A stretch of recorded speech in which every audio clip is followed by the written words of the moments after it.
am Nat. And I'm Guy. And we're going to get into everything from personality politics to health and MAGA to immigration to geopolitics by region today. But before we do have breaking news coming out of Minnesota. We'll get into that. But if you have any questions or comments, leave them at the end of each section. We'll try to read as many as we can. Hopefully we get it to them all. We're broadcasting on both YouTube and RUMBLE.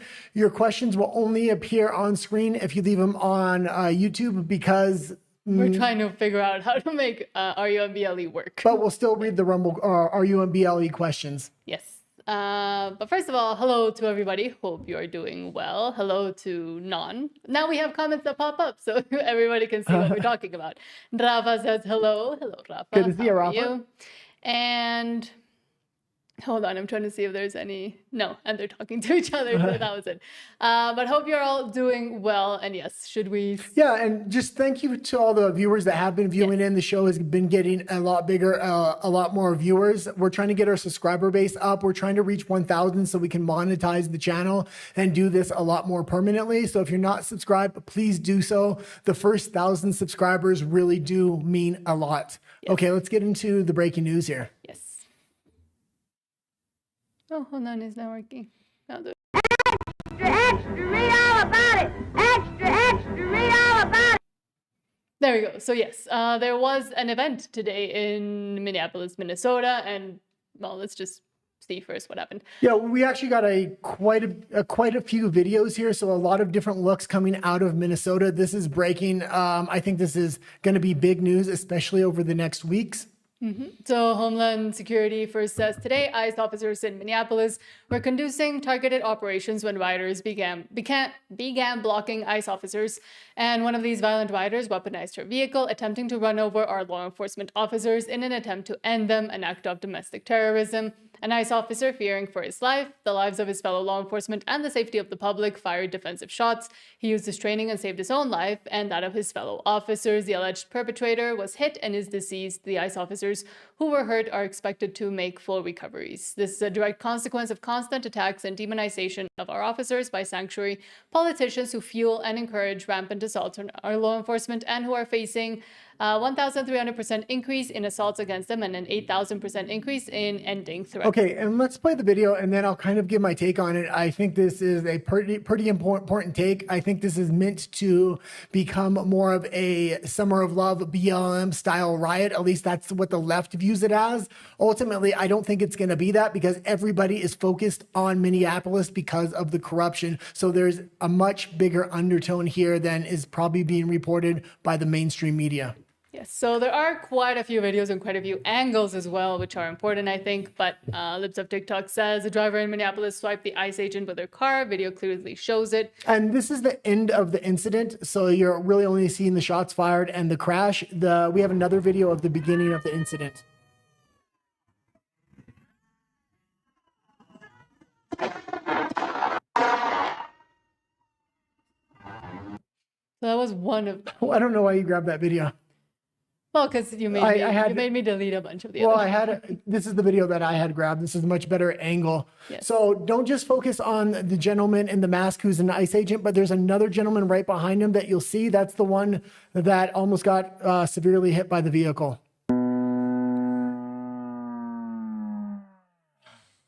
Because they were trying to tell her to get out of the vehicle, and then she started ramming it that way.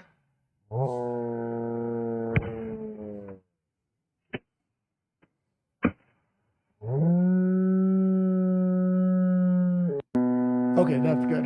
And in that case, the vehicle was used as a deadly weapon, so I believe force was kind of required there, or if not required, it was at least justified. I know the left is going to want to turn this into a summer of love. I don't think that's going to happen. Americans are absolutely pissed on not only what's going on with the Somali community in Minnesota, but with corruption all over the United States. But where it's all coming out of is Minnesota and the Somali community. And ICE agents were specifically there targeting that community. So I don't think there's going to be this huge backlash for it. I mean, we will see the crazy leftists who are already trying to do a Summer of Love 2.0 in downtown Minneapolis and other areas as well, especially where they have already been trying to interfere and do make chaos while the ICE agents are trying to do their job. Basically, they're calling for protests. They're hoping these protests will get out of hand. We've seen the No Kings protest happen in LA and across the nation. They were basically begging for an incident like this to happen at that time because the sentiment may have been on their side if they could have got something like this to happen. The problem is it's happening in Minnesota where the heart of this corruption is with the Somali community, and ICE is there for a completely justified reason, and Americans are backing the ICE agents there. It's not going to turn out the way the left thinks. And loss of life is always terrible and it shouldn't happen. But at the same time, a lot of these rioters and the ones that are standing up against ICE have been riled up to do so, both by the media, but now also by a lot of the NGOs and Soros-funded and connected agencies that have been also uncovered throughout the past few days, saying that they have been directly funding a lot of these protests. And now someone has lost their life, but it was an inevitable consequence of the fervor that had been injected into a lot of these people that aren't fully even thinking, I don't think. A lot of people might not realize, but typically protests and very large protests that spread across the nation happen in the summertime. This is an annual thing. Very rarely will you not have very large protests. If they're mass riots where cities do get burned down, it typically happens in the summertime. This is not typically the time of year they would want this to happen, at least for leftist organizations and protests. But we're also seeing the now not running again Tim Walz come out and the mayor of Minneapolis with an even worse statement and fully backing those that were trying to cause harm to ICE agents. But let's see what Tim Walz says. Tells the feds to stay out of Minnesota, says National Guard is ready to go in and that the Minneapolis shooting will not be politicized, except by them. This is from Libby Emmons. Simple message. We do not need any further help from the federal government. To Donald Trump and Kristi Noem, you've done enough. There's nothing more important than Minnesotan safety. I've issued a warning order to prepare the Minnesota National Guard. We have soldiers in training and prepared to be deployed if necessary. I remind you, a warning order is a heads up for folks. And these National Guard troops are our National Guard troops. They're teachers in your community. They're business owners. They're construction professionals. They are Minnesotans. Minnesota will not allow our community to be used as a prop in a national political fight. We will not take the bait. We will continue to update you, Minnesota, as we get more information.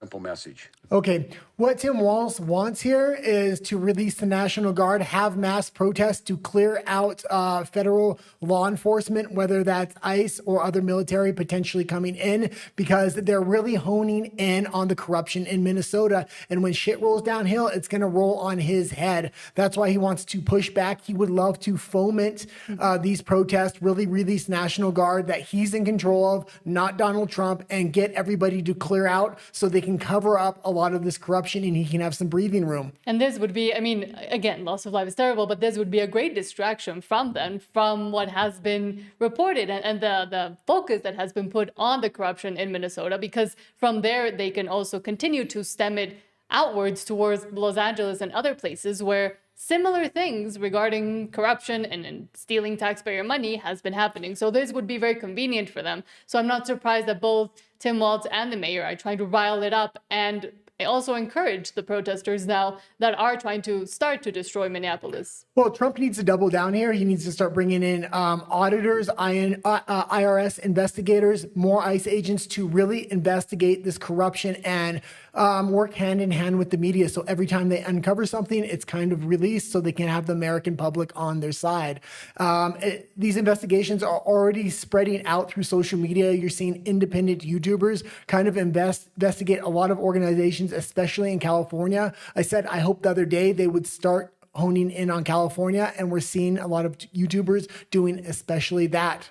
Mm-hmm. Okay, let's go into any more angles you have on this before we get into the cover story, which was Fuentes and Marco Rubio. Yes, well, you did grab this as well from Dustin Gray. As I've been calling on this for months, President Trump needs to send in the National Guard to assist with immigration enforcement in Minnesota to keep agents safe. It was only a matter of time before this rhetoric put enforcement in danger, law enforcement in danger. And we've also seen that they have tried to send out the police, but now it appears that the mayor, Jacob Frey, has been telling police specifically to stand down against protesters. So Eric Doherty says it was exposed that Mayor Jacob Frey ordered police to retreat from the left after the anti-ICE attack. And the mayor is giving one of those orders, telling them to bail out and leave. Police want to be able to enforce the law. Pull out of the area, and that's really sad to say. It wasn't happening as much earlier then because there were police around. Now keep in mind though, these people still don't have very much respect for police. Although you see that the police that will back away when they start getting pushback from these leftist agitators that are out there, but the mayor is the one giving those orders, telling them to bail out and leave. So a lot of these police officers want to be able to enforce the law and keep the people in all the. This is a residential area. These people feel very unsafe down here right now because it feels like anarchy. No, I have to wonder. Pull out of the area. Okay, yeah, what you have to realize is this state government in Minnesota is run by a lot of leftists that are actually on the side of covering up what's going on with the corruption in Minnesota, with these daycares, with these health cares, with these smaller community. They would love for federal agents to move out now. And we will. And that would actually set a precedent for other states if investigators start to go in there. If they can foment civil unrest, then they can force federal law enforcement out and investigators out. You do not want to allow the left to control the narrative here. Donald Trump really does need to double down. And we will also start seeing how, they're going to start, they've already started trying to make it seem like the ICE agent was at fault. And I think, again, it is starting to seem like a very George Floyd-ish moment, surprisingly. And that's the thing. That's why we kind of made this as breaking news and we covered a lot of the aspects. This could really spin out of control. All the elements are there, even more so here than anywhere else because state officials are really entrenched in the corruption within that state. They're releasing the military. The federal government may counter with their military or try to take control of the state military. You have ICE federal agents on the ground. You have the FBI on the ground. The eyes of the nation has been on Minnesota because of the Somali community over the last week and a half. So all the elements are kind of there. The one thing that may hold it back is it is winter, and these kind of mass protests usually don't catch fire and spread in the wintertime, especially in a state like Minnesota when it's extremely, extremely cold. But I'm sure they will try. And again, we've already seen the mainstream media didn't grab much of it because we wanted to make this segment quick, at least for now.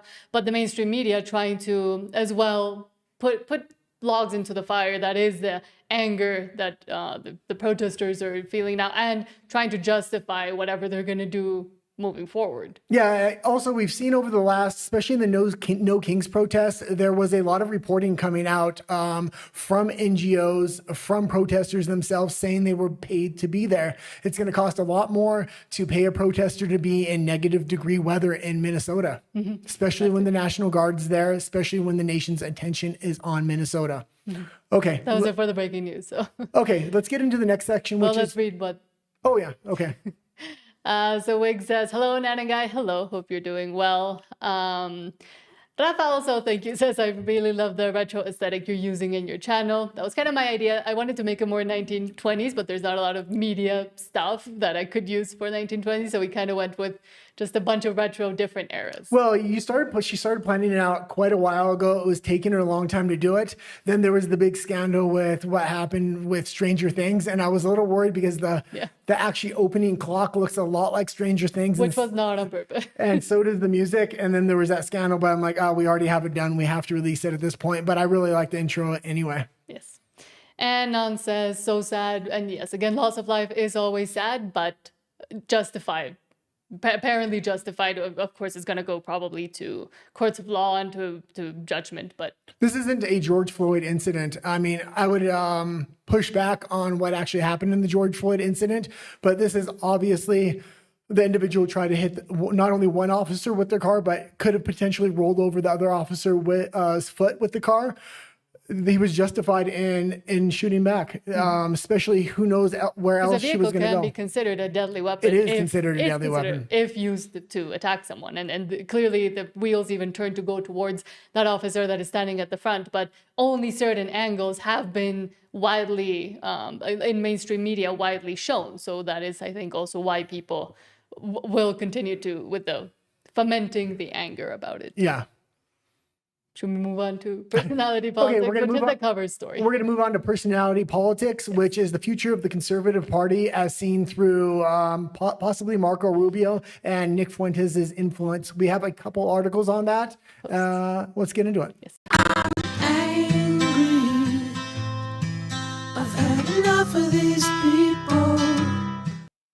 And yes, it is always, there's the looming question, because Donald Trump cannot and probably will not even try to run for a third term, but it's the power vacuum that is being left that is kind of making a civil war within the conservative circles of neocon, paleocon, all the cons. Yeah, and Nick Fuentes, again, had another hour-long interview on the channel NRX, which is a Christian or Christian nationalist, I would say, podcast station. That being said, he really went into the history of paleoconservatism versus neoconservatism and how this fight comes up almost every generation or every other generation. I mean, his insight and knowledge of the last 100 years of conservatism in the United States was absolutely impressive. I think that's why he knows the chessboard so well, because history tends to repeat itself. That being said, a lot of the more entrenched powers, such as the neocons, such as the Jewish lobby, such as the traditional conservative movement,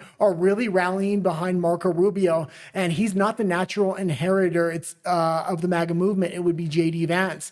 I think Rubio wants to leapfrog J.D. Vance if there's an opportunity. If there's not that opportunity, he wants to guarantee his spot, and his backers want to guarantee his spot that he will be the vice president with J.D. Vance.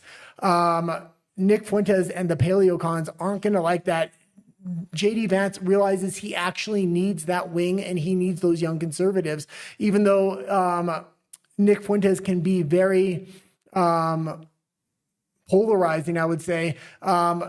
J.D. Vance understands, he knows he needs that wing. Right now, he does not have extremely firm support and big money behind him. He has big tech, but big tech will very easily get behind Marco Rubio as well. Okay, let's get into a couple clips I pulled of Marco Rubio to talk about how they're kind of really putting him up, especially with what's going on in Venezuela and a lot of Latin American countries. This is really pushing Marco Rubio to the forefront. He's getting a lot of credit for what's happening. Well, J.D. Vance is kind of in the background, and he's not getting credit for a lot of the things he's doing. The main operation J.D. Vance is involved in right now is the peace talks in Ukraine and Russia. And even if that comes to a conclusion, J.D. Vance isn't going to get the credit for that. Trump is going to want to take complete credit for what's happening there. Yes. So from CBS News with Tony Docupil says Marco Rubio has become one of the most influential figures in U.S. foreign policy and President Trump's point man on Venezuela. That's in addition to his roles as Secretary of State, Interim National Secretary Advisor, Acting National Archivist, and USAID And we can play the clip. And just to make it clear, I do not like Marco Rubio. He's a classic neocon. He is the one pressing for war in this administration. Although I do think the operation in Venezuela was good because it was in and out and it wasn't a forever war. He's really pushing to broaden the Russia-Ukraine war, while J.D. Vance is really trying to bring that to a conclusion. And only in America, the many lives and many jobs of Marco Rubio, the son of Cuban immigrants and a former Florida senator. He's now the face of U.S. foreign policy and President Trump's point man on Venezuela, all in addition to his roles as Secretary of State, Interim National Security Advisor, and Acting National Archivist and USAID Chief. Whatever you think of his politics, you got to admit it's an impressive resume. And now AI memes have added to that portfolio, casting Secretary Rubio as the new governor of Minnesota, the new Shah of Iran, the Prime Minister of Greenland, the new manager of Manchester United, the head of Hilton Hotels, and highest of high honors of all, the new Michelin Man. Now, back in real life, of course, these memes may not add up to much, but for Rubio's hometown fans, which are many around here in Miami, it is a sign of how Florida, once an American punchline, has become a leader on the world stage. Marco Rubio, we salute you. You're the ultimate Florida that's good. man. And that's the mainstream media. I mean, they're trying to pump this guy, and they definitely want to leapfrog him over J.D. Vance. J.D. Vance has strong ties to America First. He's trying to keep a big tent movement, but Rubio right now is really making a much broader, a much bigger tent unifying coalition, but with a lot of the parts of the Conservative Party I really don't like, which would be the neocons, the traditional conservatives, the Jewish lobby. I mean, you name it, they're behind Marco Rubio. And he also appeals to a lot of the Latin American vote because of his identity. He also, because he has that Latin American community, a lot of them are Catholics. So he has a broad appeal amongst Catholics as well. J.D. Vance, even if he appeals to Christian nationalists, I mean, it's not enough. He's going to have to make a broader coalition. He's going to need to really start stepping up in the administration and making a bigger splash. Rubio really is stepping to the forefront right now. And especially now after Venezuela, but even beforehand, a lot of, for example, Mexican politicians and more conservative, although I continue to say in Mexico, there is no conservative movement or party or anything. A lot of the ones that could maybe potentially become stronger within the next 5 years before the elections are very positive on Rubio and are very happy with Rubio. So that is also, at least for me, something worrying because, again, Rubio would be going back to the neocons. Well, I see it is if things work out in Latin America and Colombia in their next election re-elects a conservative, and something happens in Cuba, possibly something that happens in the Brazilian election coming up in October, Rubio's going to get credit for all that, and he will be primed at that point to leapfrog J.D. Vance. That being said, if things go wrong in Latin America, it also may fall on Rubio's head. So, but I want to see things go right in Latin America. I just don't want to see Rubio get as much credit as he is getting because, yeah. I think forever wars are in the future of America if Rubio is president. We can go into the next clip there. Sure. From Wall Street Mav says, Marco Rubio, king of one-liners, didn't realize he was this funny. Well, and this is the thing. They're really trying to pump him up as a Trump-like figure. He doesn't have that charisma, but when you put him in clips like that, they're going to try to sell him to the American public as such. J.D. Vance is much better in long-form interviews and long-form debates, things like this. I think Rubio just doesn't have it. That being said, when you clip him, he does look good. I'm not interested in being politically correct. I'm interested in being correct. Yeah, man, I gotta go to the committee. You guys can talk to this clown. I regret voting for you for Secretary of State. Well, first of all, your regret for voting for me confirms I'm doing a good job. How much time do you spend at the other jobs if you spend every day at the State Department? Well, now you know why I can't offer you 8 hours today to answer every question on this committee, which you were complaining about earlier. Absolutely. Absolutely. We deported gang members, including the one you had a margarita with. And if you didn't catch that last one, we redeport gang members, including the ones you were having a margarita with, which there was photos and news interviews of that coming out. Yes. As much as I don't like Rubio, those particular clips were funny and did make him look good. Yes. But the other side of this coin would be the more America first, America only for a lot of people, non-interventionist, the ones that are actually angry with Donald Trump, which I still don't understand and think they're not fully thinking things through. That would be not Nick Fuentes specifically, but the ones that are fully just America only. Well, let's talk about MAGA first. MAGA never really had a firm identity. It's not like the neocon movement where its ideology was firmly kind of put out there. MAGA is kind of morphing into America first, but also at the same time, it's starting to get its identity from people that are left in the Trump administration, like the Daily Wire, like Marco Rubio. They're starting to put this neocon spin on what MAGA is, and people are starting to buy that identity. That would allow Marco Rubio to kind of leapfrog into a position. That being said, I think J.D. Vance needs Nick Fuentes, as strange as that sounds. And I also think Nick Fuentes needs J.D. Vance. They're just very wary of each other. They don't trust each other. I think Nick Fuentes could be to J.D. Vance what Charlie Kirk was to Trump. Nick Fuentes is a lot younger. I understand he's coming off a cancellation. That being said, he's very aware of what he's doing now that he's uncanceled, and he's transforming not only himself, but his coalition. He needs to broaden out his coalition. He's going to need J.D. Vance to do so. I don't think he necessarily wants to attach himself to J.D. Vance because if J.D. Vance gets elected for 8 years, 4 years, and 4 years, if something goes wrong, it's really going to hurt Fuentes. And I think he's trying to set himself up in the long term to run in politics. Maybe. But let's see him discuss, because as you mentioned, he has been doing like these well, I think it was a very, very long interview, but he's with NRX and NXR, Yeah. whatever it's called, channel, which is a very Christian conservative channel. And they've been releasing these, I think it's weekly or every day. Every Wednesday they're releasing them. So I'll probably throw in an article every Wednesday to see what they talked about. The clip I throw in today is rather long and it's dry, but it really shows the depth of Fuentes' knowledge when it comes to conservatism. For a long time, he was banned and he was in the dark side of the internet. In order to get attention, he had to say very radical things. He's starting to moderate himself a lot more. And when he touches those topics, he's much more intellectual when he gets into them. And with Fuentes, I will repeat it once and once again. I agree with some things he says, disagree with some other things he says, but I do think in general for an upcoming generation, which is Gen Z, he has become a really good diagnostician of what they're angry about, what the actual problems that concern them specifically are, and the older generations don't fully understand or understand even his diagnosis. But for the prescription, I think, and as Basecamp, for example, has examined, he doesn't either fully mesh or understand the actual values of what the construction of America as a country was. So I think that's where he falls very flat. Well, his short-term vision, I think he's bang on. In his long-term vision, I think it's misguided, and I think it has globalist tendencies, especially when you connect a lot of it to Catholic nationalism and the Pope. That being said, Fuentes is going to be a powerhouse. He's 26 right now. He has the America First, what do you call it? Vision?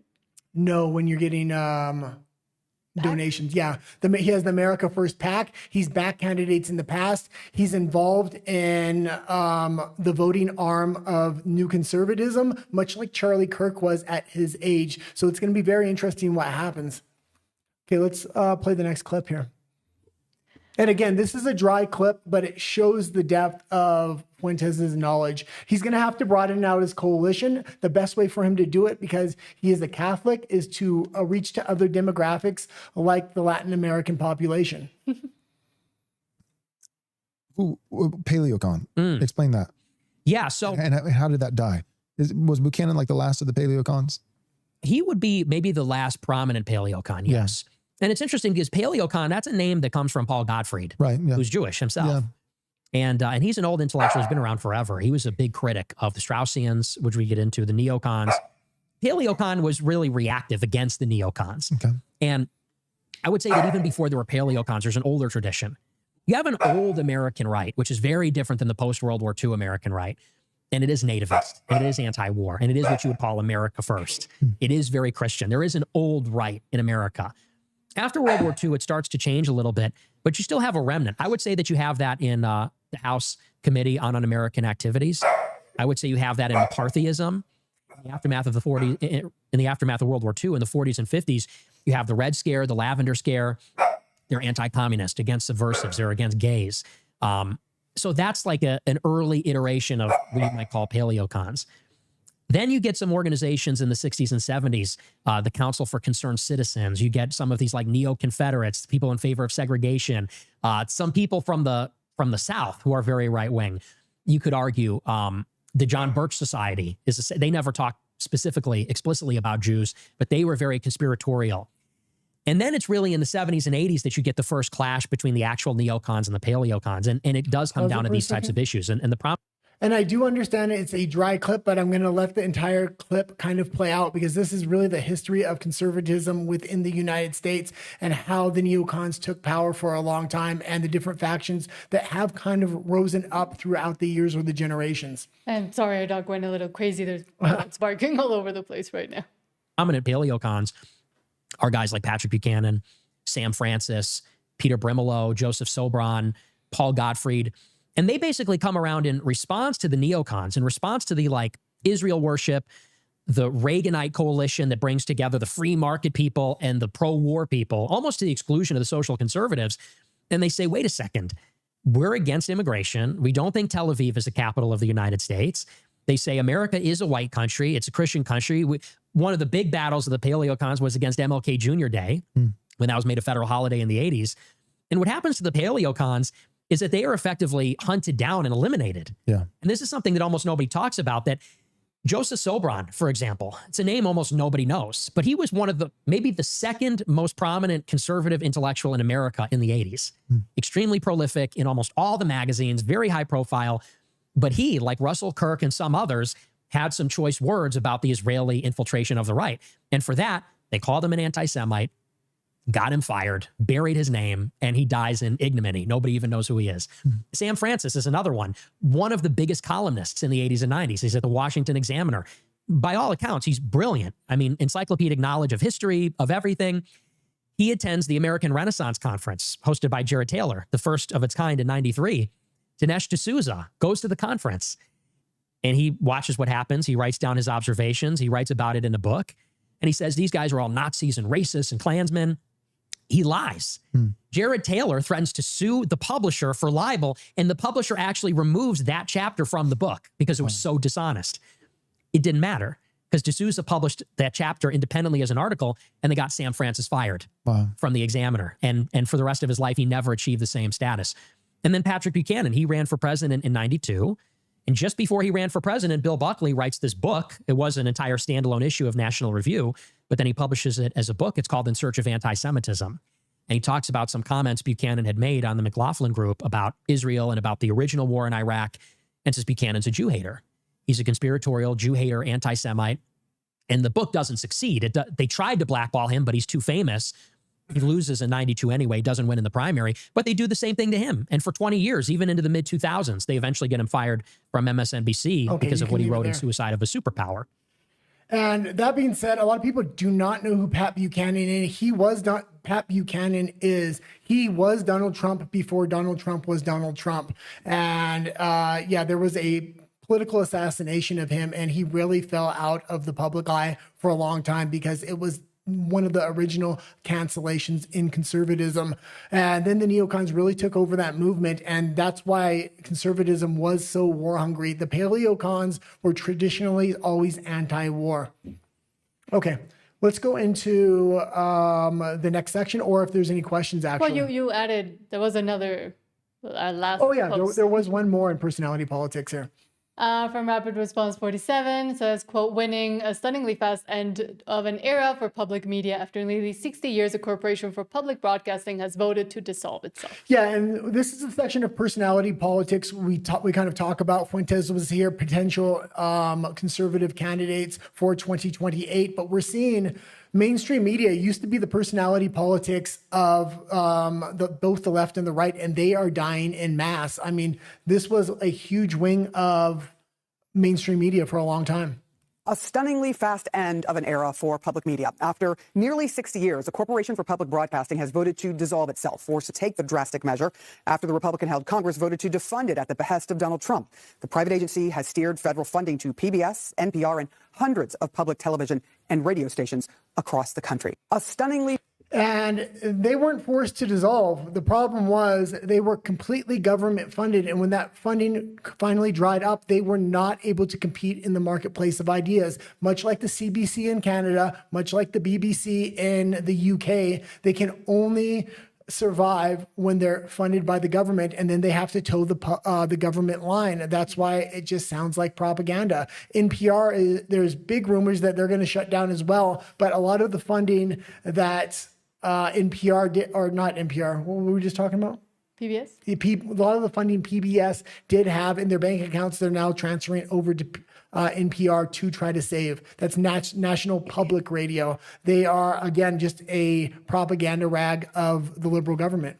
And if they were actually honest, and if they were able to communicate to the public both sides, or have bias but have the other bias as well, so people can do some critical thinking and come to their own conclusions, then I'd say, well, it's bad to get rid of, a national public broadcasting or whatever. But they weren't, and for the longest time they weren't, and they were the propaganda arm and the machine of part of the Democratic Party, and also part of the even more lunatics that are further to the left. So that is why they do deserve this, because they took journalism and forgot completely what it was about and what they were supposed to be doing. So it is justified in my Well, opinion. a lot of these stations actually earned America's trust in the 60s, 70s, and even up into the 80s. And at some point, they just became political ideologues and an arm of the Democratic Party and just started giving out slop propaganda. And this wasn't really brought into the public eye until independent media really came up and we really heard, or Americans really heard, independent voices that were giving true opinions and different analysis.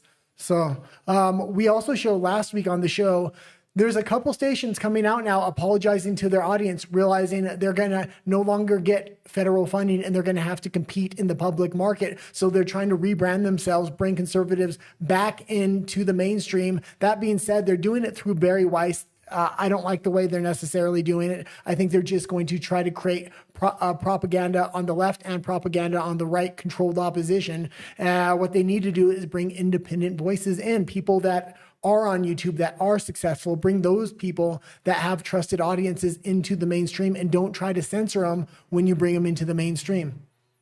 And with the Nick Fuentes, Marco Rubio thing, you said that Nick Fuentes has to expand his... Without a doubt. His base, but I think he has put himself in a catch-22 by fomenting a little bit too much the American individualism, non-interventionism, but also America First, only heritage Americans, etc. And now one of the strongest bases he could take away from Rubio are the Latinos and the Hispanic people, as they call them. But because of the denial and I don't know if I would call it hatred, but the repudiation that a lot of his base has for everybody else, I don't know if he'd be able or be able to manage to actually rally both those groups at the same time. He's smart enough, and I realize he's heavily invested in white identitarian politics, but he's going to have to branch out from that. And the way to do it is through his religion and Catholicism, to reach out to other groups.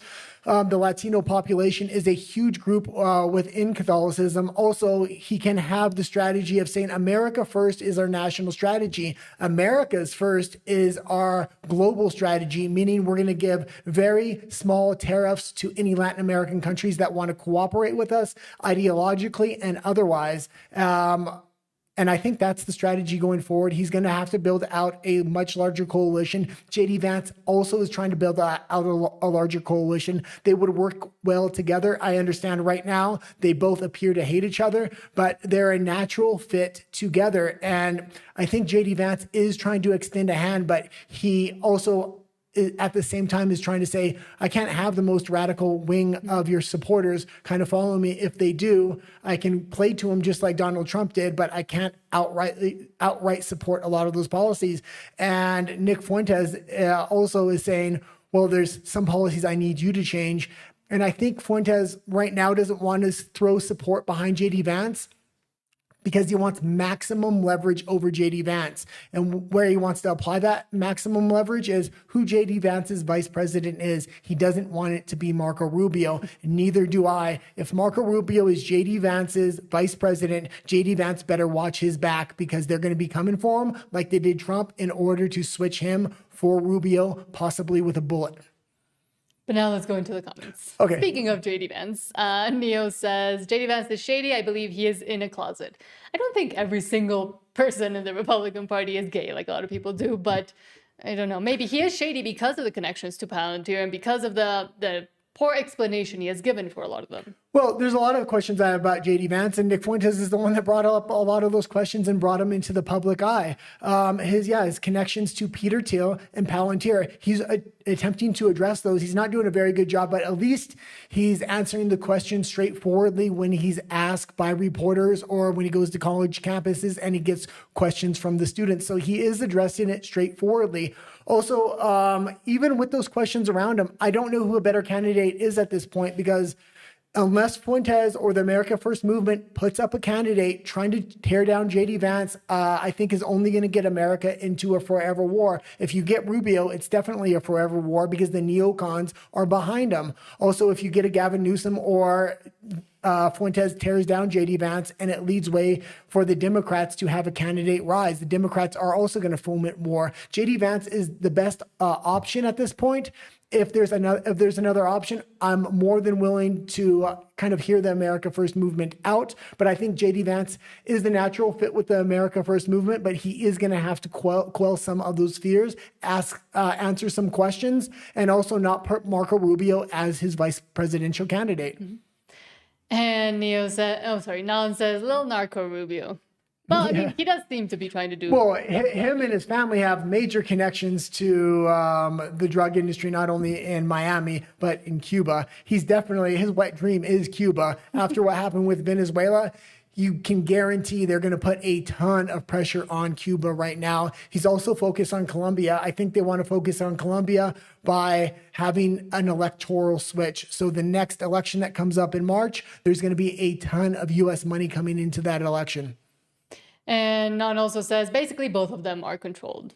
Everybody's controlled. According to you, everybody's part of a 3-letter agency, both for commentators, influencers, and all the politicians. Well, if everybody's controlled, you're going to have to pick the best controlled candidate. I mean, Rubio is definitely controlled by the neocons. Gavin Newsom's just, I mean, I don't even want to see Gavin Newsom in office. He's going to go full on socialism, bring AOC and everybody else onto a much more empowered position on the national stage.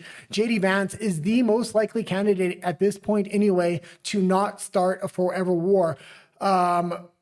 Europe right now is looking to engage in a major war against Russia. Now, there's a rumor that's coming to an end, but even if it ends, if a warmonger gets in 2028, you better believe they're going to restart that war with a vengeance. That's a war Europe wants. And it seems like every single other candidate other than J.D. Vance is in alignment with giving Europe that war. J.D. Vance has been at the forefront of really saying we need peace with Russia. We need to increase economic ties in order to avoid long-term war.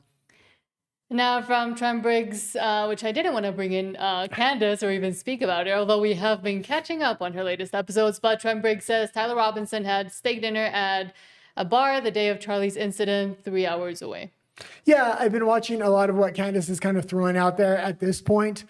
I mean, she's gone down so many rabbit holes. I went with her. I was firmly on her side for a long time. Unless she has extremely hard evidence, I'm going to wait for the trial and see what kind of comes out there.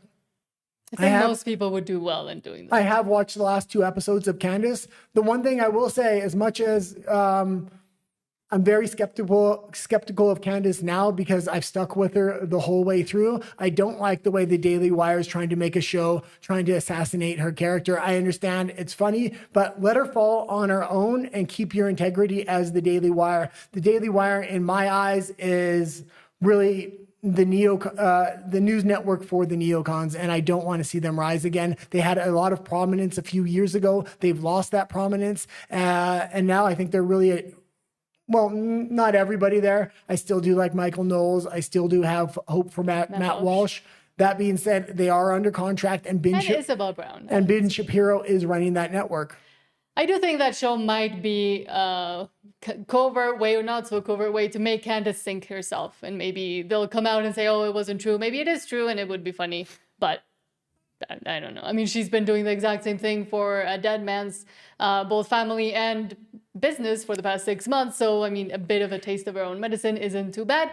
Is it a bit cringy? Of course it is, but as is the Daily Wire, except for Isabel Brown, in my opinion. So. Yeah, and also she says things without saying things. I have watched the last couple episodes, and she says, well, I'm saying there's not necessary, TPUSA isn't connected with PDF files, but everything around it kind of connects to it. So she's implying that TPUSA and the people within the organization are connected to PDF files without any real evidence. That's an extremely emotionally charged subject. So she's trying to keep people connected by making emotional allegations without actually making the allegations. I mean, you better have some serious evidence if you're going to make those kind of claims, and she just doesn't have it. Well, that's how women fight. It's reputational destruction, but also I think, I don't know, but I know that kind of language. And of course, that's why most of her followers is still board Well, women. she made allegations like that against Macron and against Macron's husband or wife, however you want to see it, and actually buy into those. I think there is evidence there, and I think that's why she was able to connect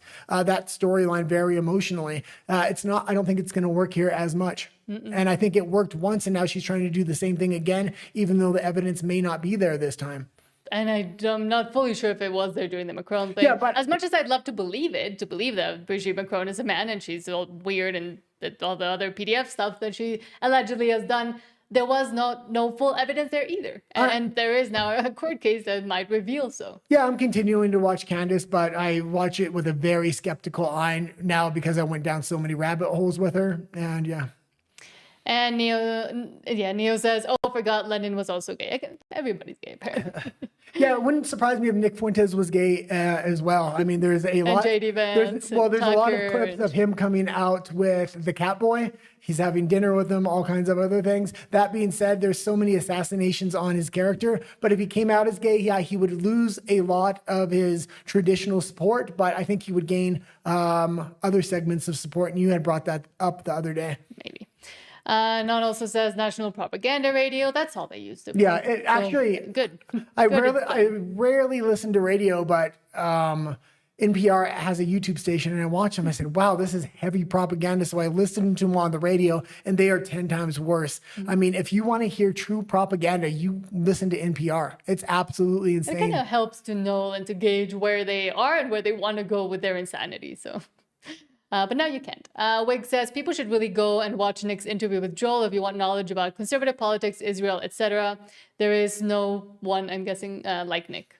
And I do agree with that. He is, again, a great diagnostician, really bad at the prescription. These Wednesday interviews that are coming out with Nick are absolutely phenomenal. And I think it's really putting him firmly in the realm of politics and not just a YouTuber. He does have the America First PAC and he is involved in politics, and it's really showing his intellect because they're having real conversations. Most people that bring Nick on that are more mainstream, like Pierce Morgan or anybody else, it's really a hit piece, or they want to have gotcha moments and they want to clip them. So it's typically they show his old clips where he's saying things people they think won't agree with. And they're trying to have got you moments. This is the first time they're interviewing him in depth on all kinds of subjects. And it's a 10-part series, each series being an hour. I think that might be too long, but. I don't think it is because they're releasing it slowly week after week. So I think it's palatable for the audience. And Nan says one beard wasn't enough for Vance, so he grew a real. Yeah, and I wouldn't necessarily be surprised just because there are so many closeted homosexuals in the conservative movement. Wig says he is not anti-H1B. Vance, I'm guessing he means. Yeah, I didn't bring this point up, but Nick Fuentes had gone against Donald Trump, and that failed miserably the last time. But he has his America First PAC. He really needs to get behind candidates and build candidates that can win, that are America First. That will show his true power. That's what Charlie Kirk was doing, was backing candidates. What Fuentes often does, because I don't think there's as much money in his PACs, is he tries to rip down candidates, and it's easier to rip them down than build them up. Donald Trump was just way too much for Nick Fuentes to kind of take on, and his true power was kind of revealed. Fuentes didn't have that much pull yet, but now he's picking another big target, which is the Ohio primaries with Vivek Ramaswamy. And there's a lot of movement behind this. If Vivek Ramaswamy loses, this is going to definitely help Nick's political portfolio, number one. But number two, I was kind of against Nick in the beginning because there was no America First candidate, and he was saying, we'll just elect a Democrat rather than Vivek Ramaswamy. Vivek Ramaswamy is absolute scum. I'm not going to agree with that. I would rather have Vivek than a Democrat, but there's finally an America First candidate. So if that America First candidate can actually beat Vivek, and it's going to be a big task, but if he does, and he is a strong candidate, this is really going to help Nick going into the 2028 election and have a lot more pull and make more demands of different candidates, even the vice president. Right after this, Wig also says, stop shilling JD Vance. It's not even 2027. Yeah. And I think talking about what might happen is not fully shilling. I think online it's become kind of almost trigger response to say, oh, you're shilling, oh, you're being paid, oh, you're this, you're that. But it is important to analyze the only viable options that there are right now. I'll shill for JD Vance right now because I want a better candidate. Right now, there is not a better candidate. And people like Fuentes, people like Candace Owens, these other people are going to try to rip down JD Vance, and you're going to get a Marco Rubio or a Gavin Newsom. Rather than just rip down JD Vance, you have to give me an alternative. Just like with Vivek Ramaswamy, Nick Fuentes is saying, we're going to tear him down. He's not going to win no matter what, but they're not putting up another candidate. Finally, I think he realized the flaw in that thinking, and they put up another candidate. And that's what they need to do with JD Vance. I'm more than open to having another candidate that's better than JD Vance, but they need to put somebody up. I don't think they have anybody they can put up, but if they do, I'm more than willing to kind of go down that rabbit hole and have the arguments of why he's better. JD Vance does have a lot of question marks around him. I mean, they all do. And exactly, Wig says Candace has connections to Peter Thiel too. And they all have connections to, Candace Owens has major connections to MI6 and the UK government, who has been undermining the Trump administration since 2016. And Non coming in with saying the same thing. Non says Candace is MI6 and also rich AF. She should stop talking about her principled stance on money. No one wants to hear some elite talk about needing money or not like it's some kind of virtue. And also she continued saying, oh, my life is under threat now that the Daily Wire is making a parody about me. My life, this is getting really dangerous. And again, trying to get money and shill. Well, in this case, yes, shilling. Tucker Carlson, Candace Owens, and Nick Fuentes were the three big personalities within the America First movement. And Nick Fuentes was the most unpalatable of the three. Tucker Carlson was the most palatable of the three. Tucker Carlson is burning himself down with his stance on Islam and his connections to Middle East intelligence agencies. Candace Owens is going down major conspiracy rabbit holes without enough evidence, and it's kind of starting to backfire on her. It's funny that Nick Fuentes, who was the most unpalatable of the three, is literally legitimizing himself week by week by giving massive intellectual interviews, really pushing back and having to stand on his words. He's also maybe not softening his stances, but understanding how to pitch them to the general public in a much more palatable way. If he can just broaden his coalition, he's really in the best place to be the leader of the America First movement, considering he's the one that started that movement. That too. But Wig says Nick is gay was literally started by Milo, the gay Jew Fed informant. Yeah, there are a lot of questions about Nick being gay, but even if he is gay, Wig is saying that it was just like all made up by Milo Yiannopoulos. Well, I don't know. Who knows? That's the thing. But there are certain mannerisms and things he does sometimes. I always bring up the clips of when they bring up like the Catboy with Fuentes, when he was with Clavicle and Fuentes were together. They looked like they were flirting. Then his connections to Milo. Kanye has rumors that he's gay as well, and Fuentes was connected with Kanye for so long. So there's a lot of gay rumors surrounding Fuentes. It definitely wouldn't surprise me if he was, but it would be a huge scandal because he has had such an anti-gay stance, and he always puts Catholicism. But again, it could be confession through projection. Well, he always puts Catholicism first. So. Non also says, and if you want to hear good jazz, NPR ain't it. I only like very specific types of jazz, so no. I mostly like coffee house jazz. But let's move on to, speaking of Catholicism, let's move on to the religion segment. For they will be called children of God. And we only have, I think, one thing about an archbishop. Yeah, one story today, but it's better to have one story than no stories in the religious section. Yes. It's probably the most important section. Tommy Robinson says, Bishop Athanasius Schneider. Yes. They are not refugees. They are invaders who want to Islamize Europe. They want to destroy historical culture in Europe. The truth is far right. It's time for everyone to speak up. Yeah, and I just kind of put this in there to show the whole Catholic Church doesn't think like the Pope, and there are many veins of thought within there, but a lot of high-ranking members of the Catholic Church that do espouse these views do get excommunicated. And Pope Leo also came out first in favor of massive immigration, then kind of against it, and then it's very murky what he's trying to do. Yes, this is very serious. Now we're witnessing an invasion. They are not refugees. No, this is an invasion of mass Islamization of Europe, which already went on for at minimum 50, 60 years, Islamization in Europe. But now it is in mass. It is very evident.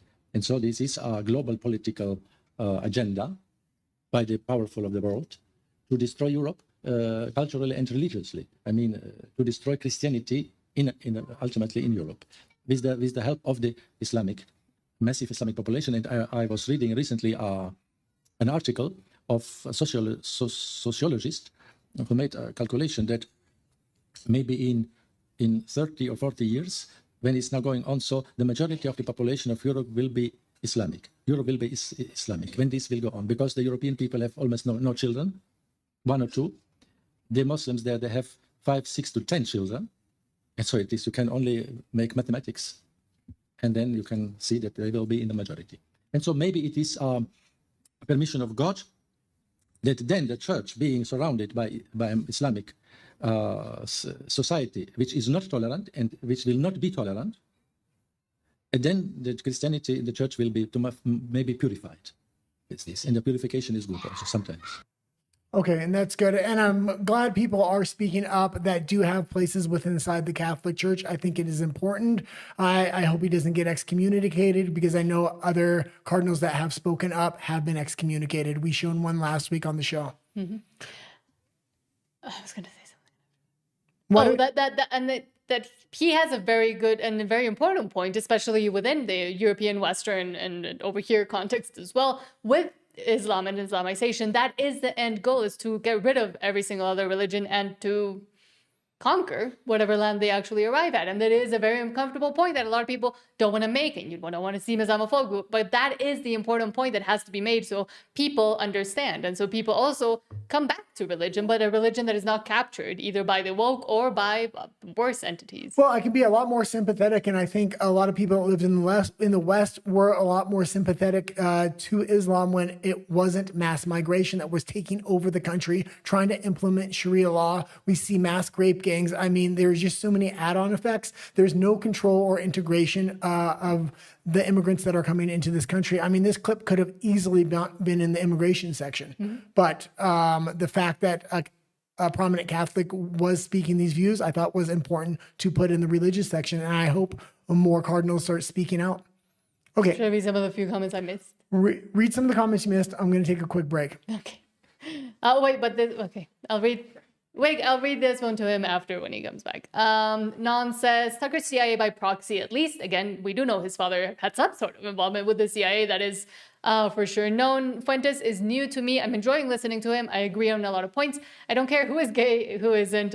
Just keep your pronouns to yourself.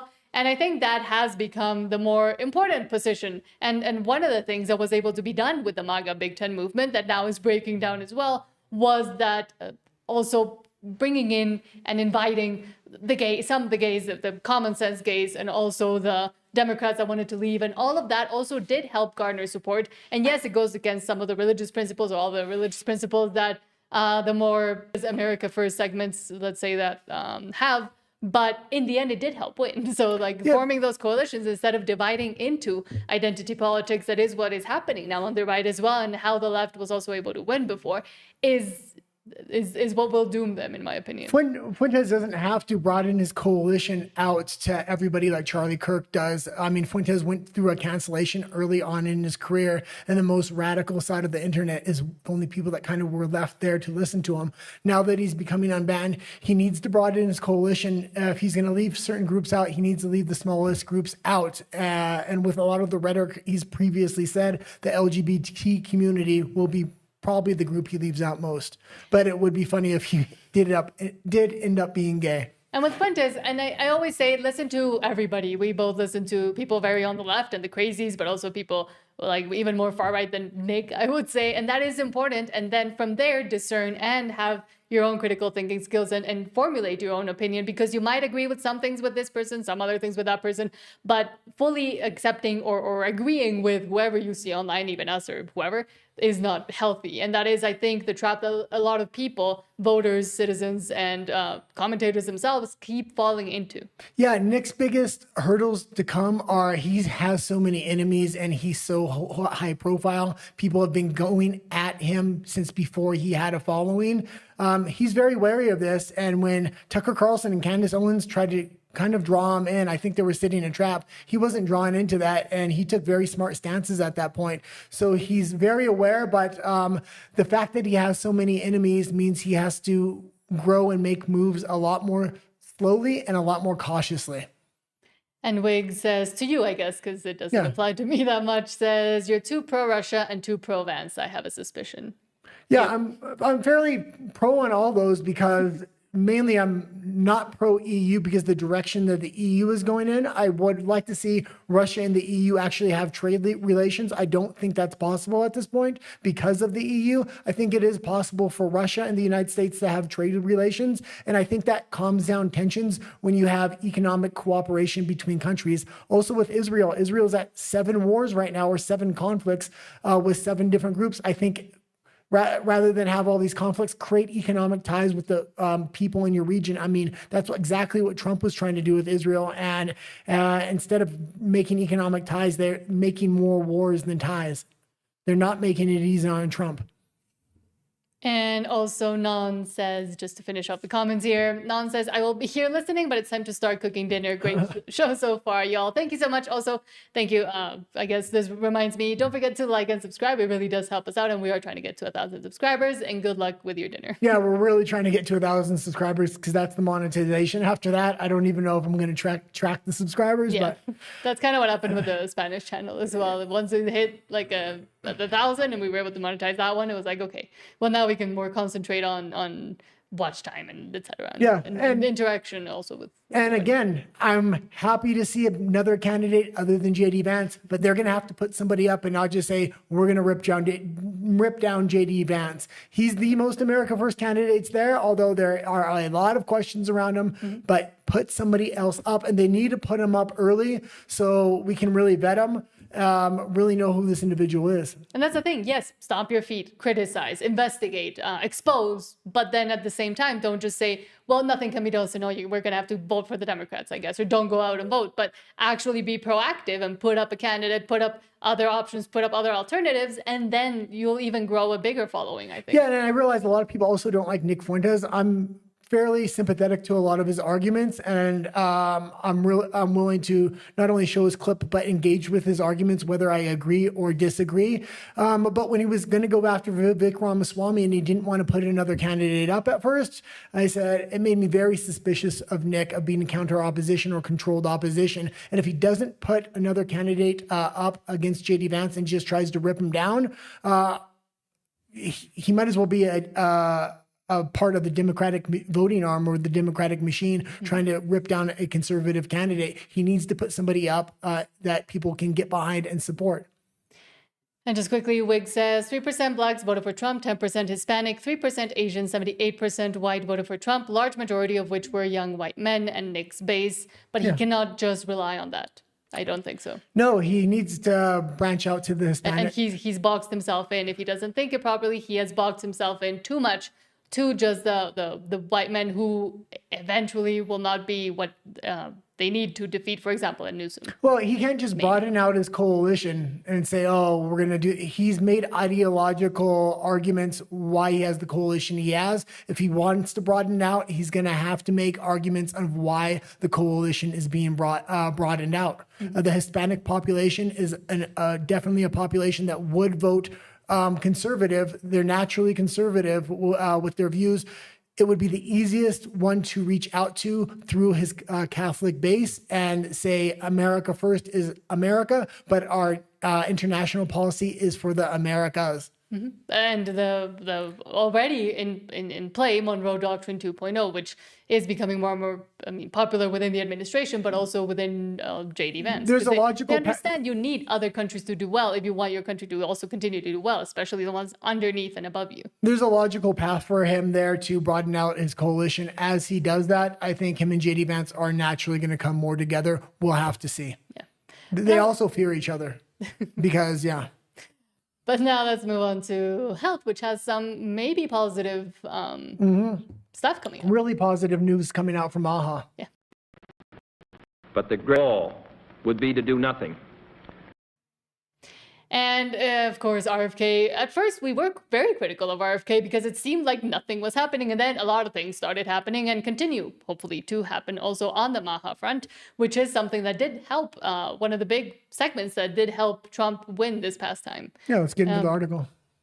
So from Eric Doherty says, quote, Secretary RFK Jr. announces the war on added sugar has just begun. The war on saturated fats is over. Added sugars drive metabolic disease. Today, government declares war on sugar. And they reinvented the food pyramid. Yeah, and I mean, he is really just going after every single aspect of health, whether it's the jibby jabs, where it's food dyes, whether it's reinventing the food pyramid. Like, the food pyramid has really had a lot of influence when it comes to U.S. dollars going into subsidizing big food companies and stuff like that. So hopefully this will readdress those dollars being given out through subsidies. Unsaturated fats. Diets rich in vegetables and fruits reduce disease risk more effectively than many drugs. Whole grains outperform refined carbohydrates. Added sugars, especially sugar-sweetened beverages, drive metabolic disease, and today our government declares war on added sugar. Highly processed foods loaded with additives, added sugar, and excess salt damage health and should be avoided. As Secretary of Health and Human Services, my message is clear: eat real food.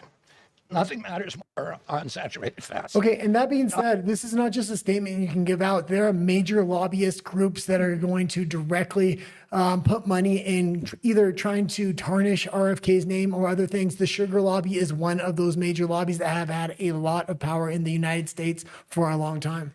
And also with, for example, food stamps and all of that, that is also coming from lobbying. And finally, I mean, that is just common sense, what he said. Well, it shouldn't be a big, national news, but unfortunately it is. And it also trickles down to, once again, like here in Mexico, other countries that also have guided their own policies via the U.S.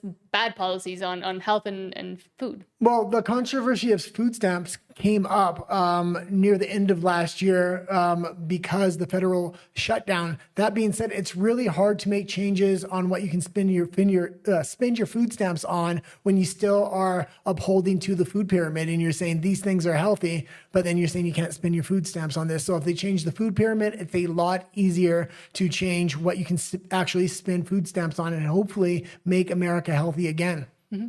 Yeah.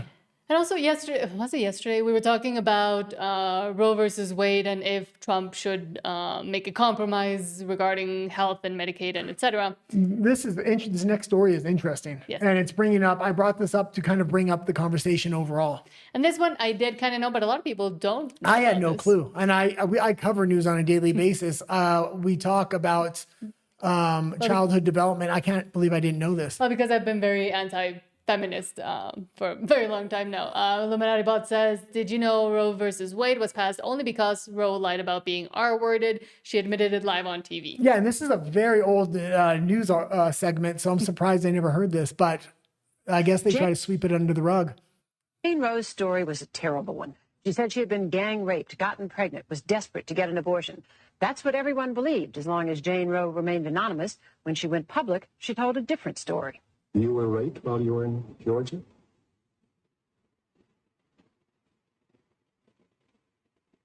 No, I wasn't. You were not? No, I wasn't. Oh, so all of those stories that are in the books and so forth are not true? Yes, sir. Yes. They're not true. Right. And it turned out that lying wasn't the only embarrassment this darling of the pro-choice forces presented. In her personal treatise published last year, Norma McCorvey told the story of her somewhat sordid life. Then she still adamantly supported abortion. Now she adds that to the list of sins she took with her into the baptismal pool. I've cheated people out of money. I've sold drugs. I was an abusive alcoholic for many, many years. I've done a lot against his teachings.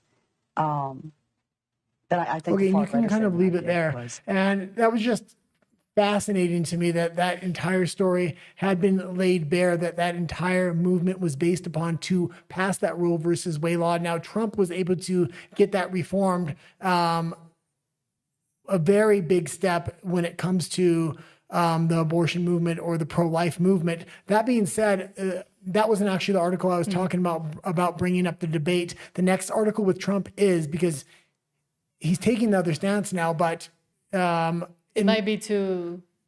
He's trying to end corruption when it comes to the healthcare industry, which is a multi-trillion-dollar industry. But also with the whole debate over Roe versus Wade, even Ruth Bader Ginsburg and a lot of the Supreme Court had come out to say previously that that was bad legislation on itself, that it should have been legislated differently. But the fact that it was a little bit rushed, but also a little bit, it was just bad legislation, made it so they couldn't fight against it because of the end results being positive for what they wanted. But then it was abolished.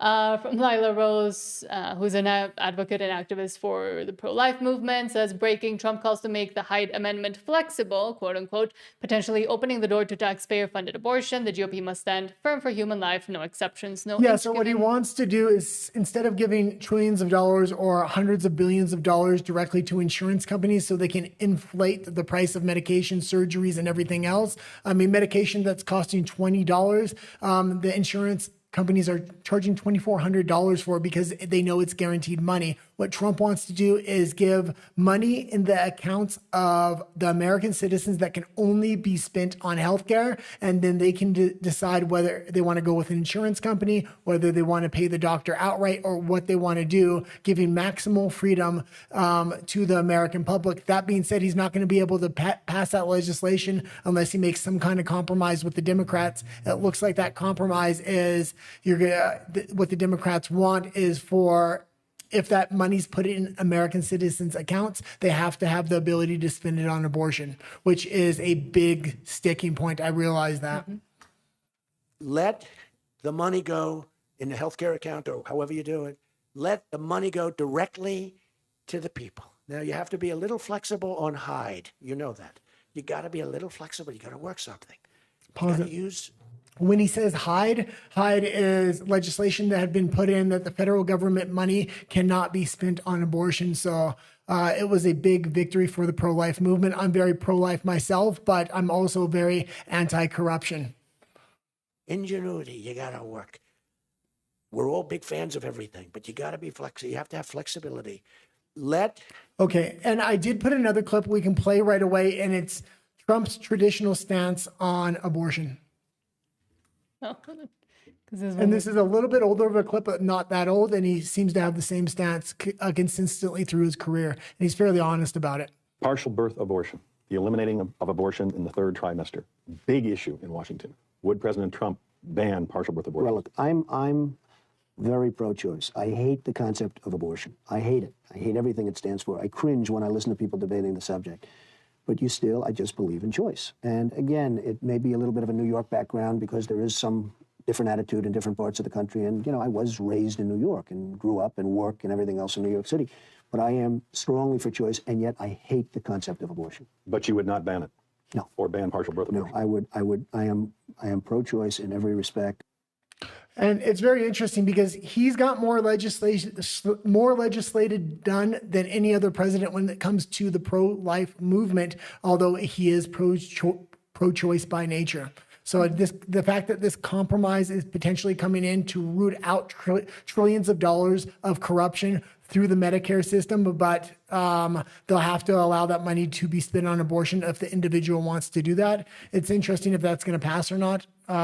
This is his last term, though, so he doesn't need re-election, so maybe he'll push it through. And I mean, if it comes, or at least the discussion continues to happen around the midterms, again, we saw Luigi Mangione, and we do know that a lot of the left, but also the right, are angry at how the insurance companies and healthcare system and Medicaid has been managed for so long. So that could also get him a lot more attention and votes, other than, for example, Venezuela. Yeah, it's a very decisive issue, especially when you're talking about trillions of dollars in corruption. And there's other kinds of legislation you can kind of hopefully be able to pass that are much more pro-life. So maybe you make that compromise and then pass pro-life legislation in other ways afterwards. But this would be like in the gain cost benefit analysis, this would be way more beneficial in the long run to then continue with the Lila Roses and the pro-life activism to legislate individually for that as well. Yeah, I don't really have a stance. I'm actually conflicted on this that particular clip overall.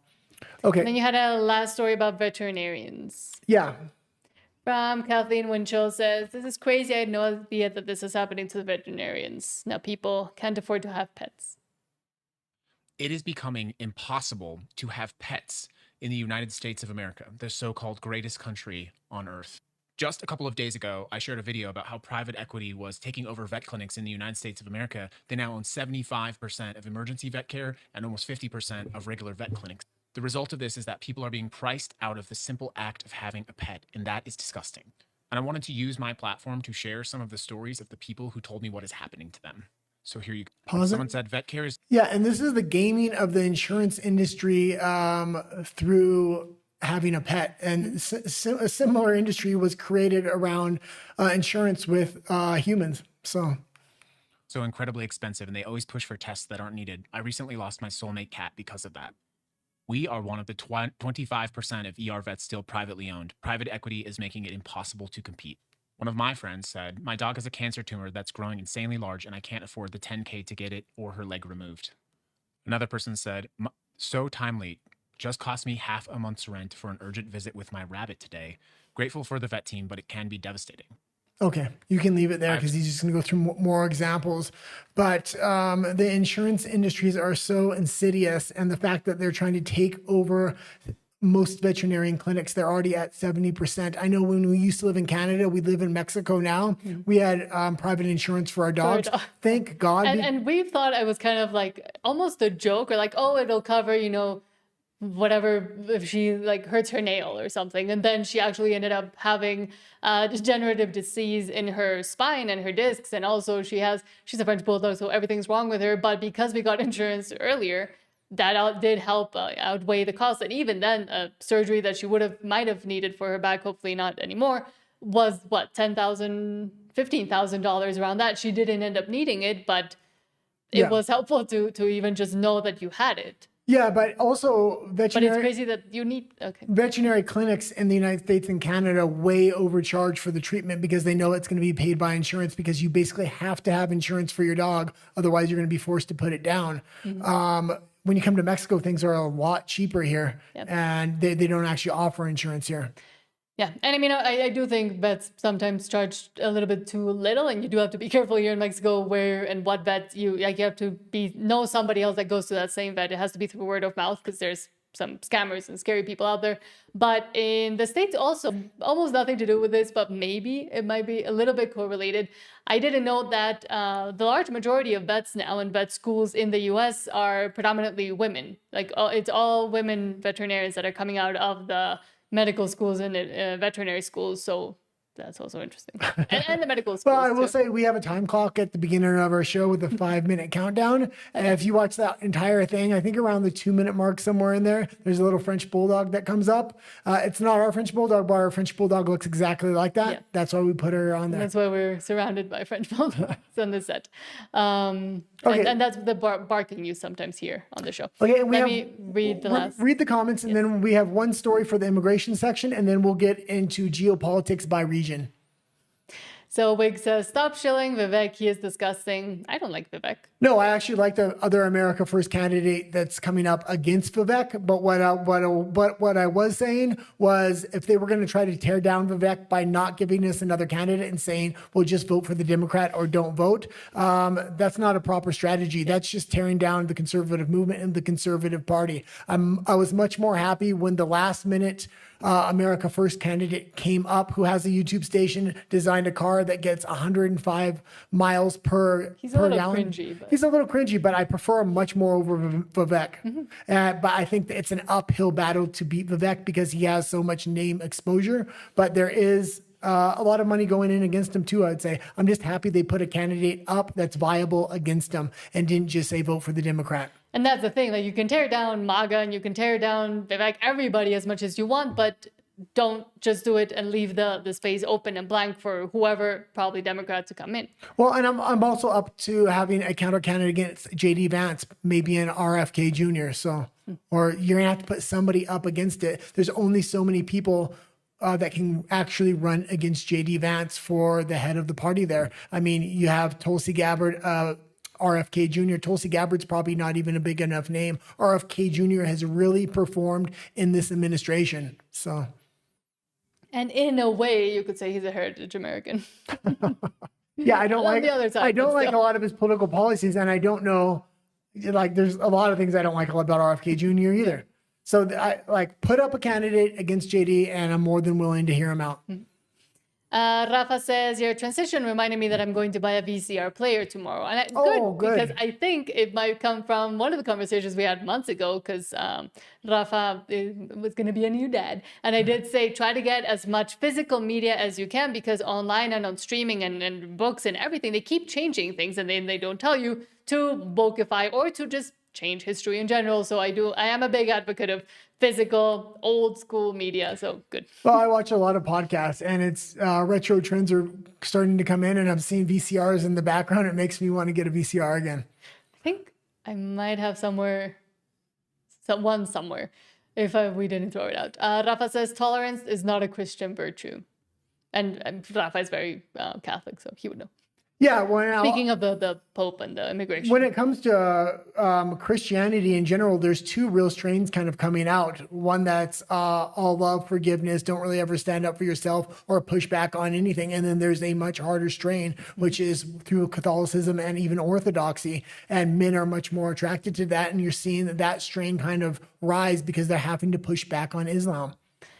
And Rafa says Lila Rose is awesome. I do like her, but then I also agree with Wig's comment. Lila Rose is a feminist, but she's good in abortion. And I do think that is an issue and a problem with a lot of these conservative trad wifey influencers and commentators, is that in the end, and I'm thinking Megyn Kelly, MTG, Marjorie Taylor Greene, a lot of these women that come out and say espouse traditional values then do end up going down the rabbit hole, especially when confronted of feminism, or, oh, respect me because I'm a woman, or, oh, you can't say that to a woman, or, oh, you want me to go make a sandwich? Well, no, I'm a congresswoman, blah, blah, blah, like MTG. So I do, again, like Lila Rose, but in some ways, yes, she has, and a lot of them have fallen into this trap of, well, yes, I'm a trad wife, Candace as well. I'm a trad wife, but you can't disrespect me because I'm a woman. You can't do this because I'm a woman. And oh, I'm a working woman, but that doesn't mean I'm not a trad wife. And I do think a lot of their ideology is in conflict with itself, especially in the modern era. Well, yeah, and I like her. I'll also say the trapdoor of conservatism or feminism kind of snuck in the back door of conservatism,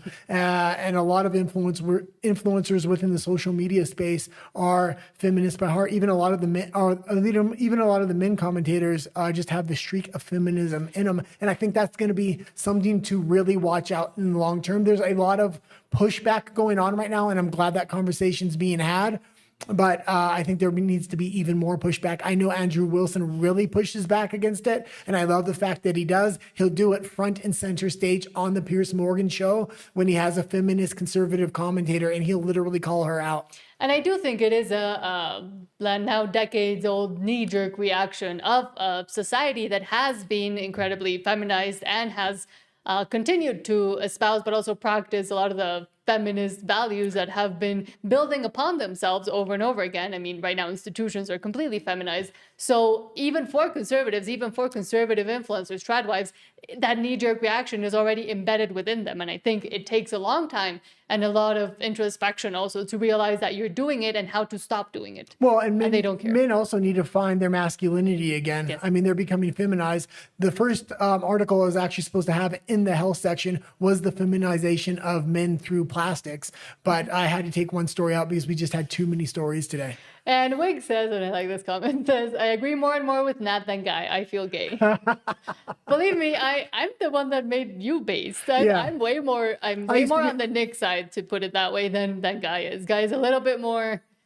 I used to be very non-political. Yeah. So I didn't think about first principles on a lot of things. Mm-hmm. What made me really conservative was her bringing up a lot of questions of what are your first principles? How do you get there? What's the logical through line there? And yeah, I kind of had that. Now also, yeah, I seen Nick Shirley on the Sean Ryan show, and I was a little bit disappointed. I had called out the fact that he might be a CIA asset or something like that. I'm more convinced now after I seen him on Sean Ryan.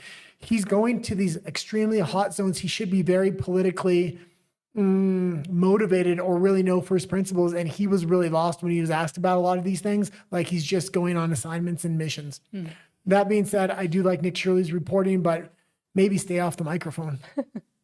But thank you for agreeing with me. And no, you're not gay. You're just agreeing with a woman with conservative principles. Because I think, I mean, just in general, I am a lot more quote unquote conservative than you are on certain things. And I'm more, I have in a way sort of a more authoritarian streak, but not in the way a lot of people think of it, as to law enforcement and to justice and to how things should work, and rules-based order in society that I think is very unpopular You're very nowadays. much more authoritarian than I am. Yeah, so. but in the sense of This is why- rules-based order and society and even etiquette. I'm really big on etiquette, and Emily Post, and you hate that. So Well, it's very interesting because I'm very sympathetic towards Christian nationalism. I think you're a lot less sympathetic, but you do see a benefit in a non-moving moral foundation. That being said, by your nature, I would assume that you'd be much more attracted to Christian nationalism, and I'm much. Even though I'm very sympathetic to it, I'm very wary of it. And I know there's certain strands of Christian nationalism that are extremely authoritarian. I kind of want to get the benefits of Christian nationalism without having to get necessarily massive authoritarianism with it. But yes, thank you. But let's move on. Speaking of rules-based order in society, let's move on to immigration. The immigration policies in Europe are a disaster. You're destroying Europe. You're destroying the culture of Europe. Well, because we have none. Well, it's not just immigration. It says immigration and remigration. And remigration, yes. So I almost called it remigration because ultimately we need to focus on the goal. And when we call it immigration, it seems like the goal is to continue to import millions of people into Western countries that aren't really coalescing with the normal population there and kind of taking over. Well, and even in that, I followed, I guess, my own advice. I remigrated to Mexico, my home country, from the authoritarian regime that is Canada on the other side. From Drew Pavlo, Australian authorities paid for a migrant teenager accused of armed home invasion robberies to go on a holiday to visit theme parks on the Gold Coast for rehabilitation. Yeah, and before we play this is a Muslim teen that committed this crime, and rather than punishing them, it's almost like they're rewarding them. If you know anything about the Quran, they think they can walk all over people that aren't Muslim and that they'll be rewarded by Allah for it. This plays right into their ideology. They're committing a crime and it's Allah that's rewarding us, not the Western society that's trying to rehabilitate us. A youth offender who was flown to Queensland on a taxpayer-funded holiday for rehab purposes has been arrested again. Crime reporter Gillian Lanturis has the exclusive details. Jill, what's he accused of? Brett, he, now 18 years old, along with 4 others, were arrested and charged over a spate of armed robberies and home invasions in Melbourne's southeast. He was arrested in Hyatt last week and charged with armed robbery as well as unlawful assault against a delivery driver in Brighton on Christmas Day. Now, it was just a few months ago when he and another youth offender were given a trip to the Gold Coast to visit theme parks and go sightseeing. The purpose was to help with their rehabilitation and break the cycle of offending. They were on a community corrections order at the time, and Victoria's Department of Justice and Community Safety gave them the green light to travel. The National Disability Insurance Agency is believed to have funded the vacation, and this has certainly ruffled some feathers. We see that youth offenders do not think that there are consequences for their actions here in Victoria. And why would they? How does that stack up? How does that say to them that their actions are not acceptable? It is not how our justice system should operate. The NDIA is still investigating where these funds came from, but the offender remains out on bail. Gillian Lanturis, thank you. Yeah, and generally the entire criminal justice system needs to rethink how they're treating immigrants rather than even throwing them in jail. Just go straight to deportation at that point. But I mean, and have some kind of agreement with the country that's going to take them back, which should be their home country, that the punishment will take place there, and they can even pay that home country to punish them, to throw them in jail because it costs money. And I think also, again, with the rules-based order in society and first principles, and these are all connecting, at least for me today, and the feminization of society, where with institutions becoming a lot more feminized, with more women entering into them, and now trying to, forcefully take over and decide what happens, women have empathy and they need to direct that empathy towards somewhere. And I think it's Jordan Peterson, I'm not sure, but misplaced motherhood. And they have taken a lot of these migrants, but also not just migrants, but the oppressed class, which they make migrants one of, but also LGBTQ, etc., as their main duty to take care of. So of course, policies like this and, oh yes, rehabilitation, we have to go make them see that the world is better, is not the way to deal with it. And if Europe and the US and Canada continue to try to deal with problems as if they were these people's mothers, when these people, in a lot of cases, are horrible people. A free vacation, then it's not going to work. A free vacation isn't rehabilitation. Rehabilitation needs to take place in a much different way, and some people can't be rehabilitated. But I do believe in rehabilitation through the justice system. But giving away free vacations isn't the way to do that. And I think rehabilitation is only useful in certain cases. I think punitive justice is actually way more useful in the long run. We actually have, for society, not for the individual, for society in general, punitive justice and keeping them in jail and not giving them all the chances that they have been given lately is more conducive to having a rules-based ordered society. We do have a story about El Salvador later, and their rehabilitation system is actually really good, and it kind of breaks it down in that article. We'll talk about that when we get to Latin America, but let's go into the U.S. now, or questions actually. Yes, well, comments. Rafa says, a la chingada. Exactly, thank you. It only makes sense if you speak Spanish. I got the Allah part. I don't know how I would translate it to English. Wig says, I have a lot of Jews, Indian, Sub-Saharan fatigue, and believe me, a lot of people of my age are feeling the same. Not fully sure what age you are, but I'm totally in agreement as well. And that, funnily enough, even being in Mexico, because I got to experience 13 years in Canada and the extreme importation of anybody that wants to go, and also the benefits that they have received, and me myself and I being an immigrant also in Canada, but coming in through a very different way, and also through a very legal and a costly way to be able to go, for example, study in Canada. There is also a resentment growing amongst other people that took the same path as I did to go to Canada, with those that have just been able to hop on a plane, jump in and say, hey, I'm oppressed, give me money, and then actually receiving those benefits while, for example, I still pay taxes in Canada because I have to, because now I'm a permanent resident. Okay. And that's annoying. But yes. But yeah, and now I am curious, you don't have to tell us, but how old you are, because said people my age, but not sure what age you are. But I think it's a general sentiment, especially with Gen Z and younger I millennials. think especially in... Because it's the ones that it affects the most. Especially in Europe. I mean, Europe is truly being overrun by Islam right now, and so is Canada. The U.S. not so much, and I think that's why Tucker thinks he can have that view, and there's not going to be a lot of backlash. But I think it's the wrong view to have, and if you don't pay attention to what's happening to your neighbors in the EU and Canada, who are very similar countries to you, the same thing will happen to the United States. But let's move on to geopolitics, and starting with the United States, of course.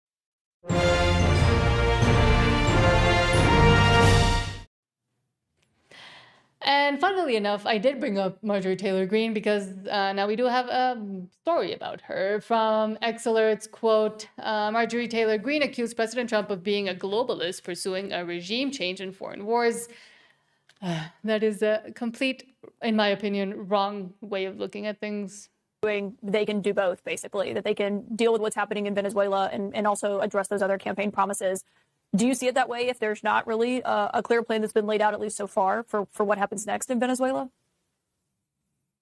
Again, from an America First standpoint, Caitlin, Venezuela belongs to the Venezuelan people, and they should elect their own government leaders. We have elected our government leaders, the Trump administration, and we've elected them to run America, not to be globalist, not to run other countries, not to pursue regime change and foreign wars. We very much need our government and our government leaders to focus on the American people and the issues that we care about on Main Street USA.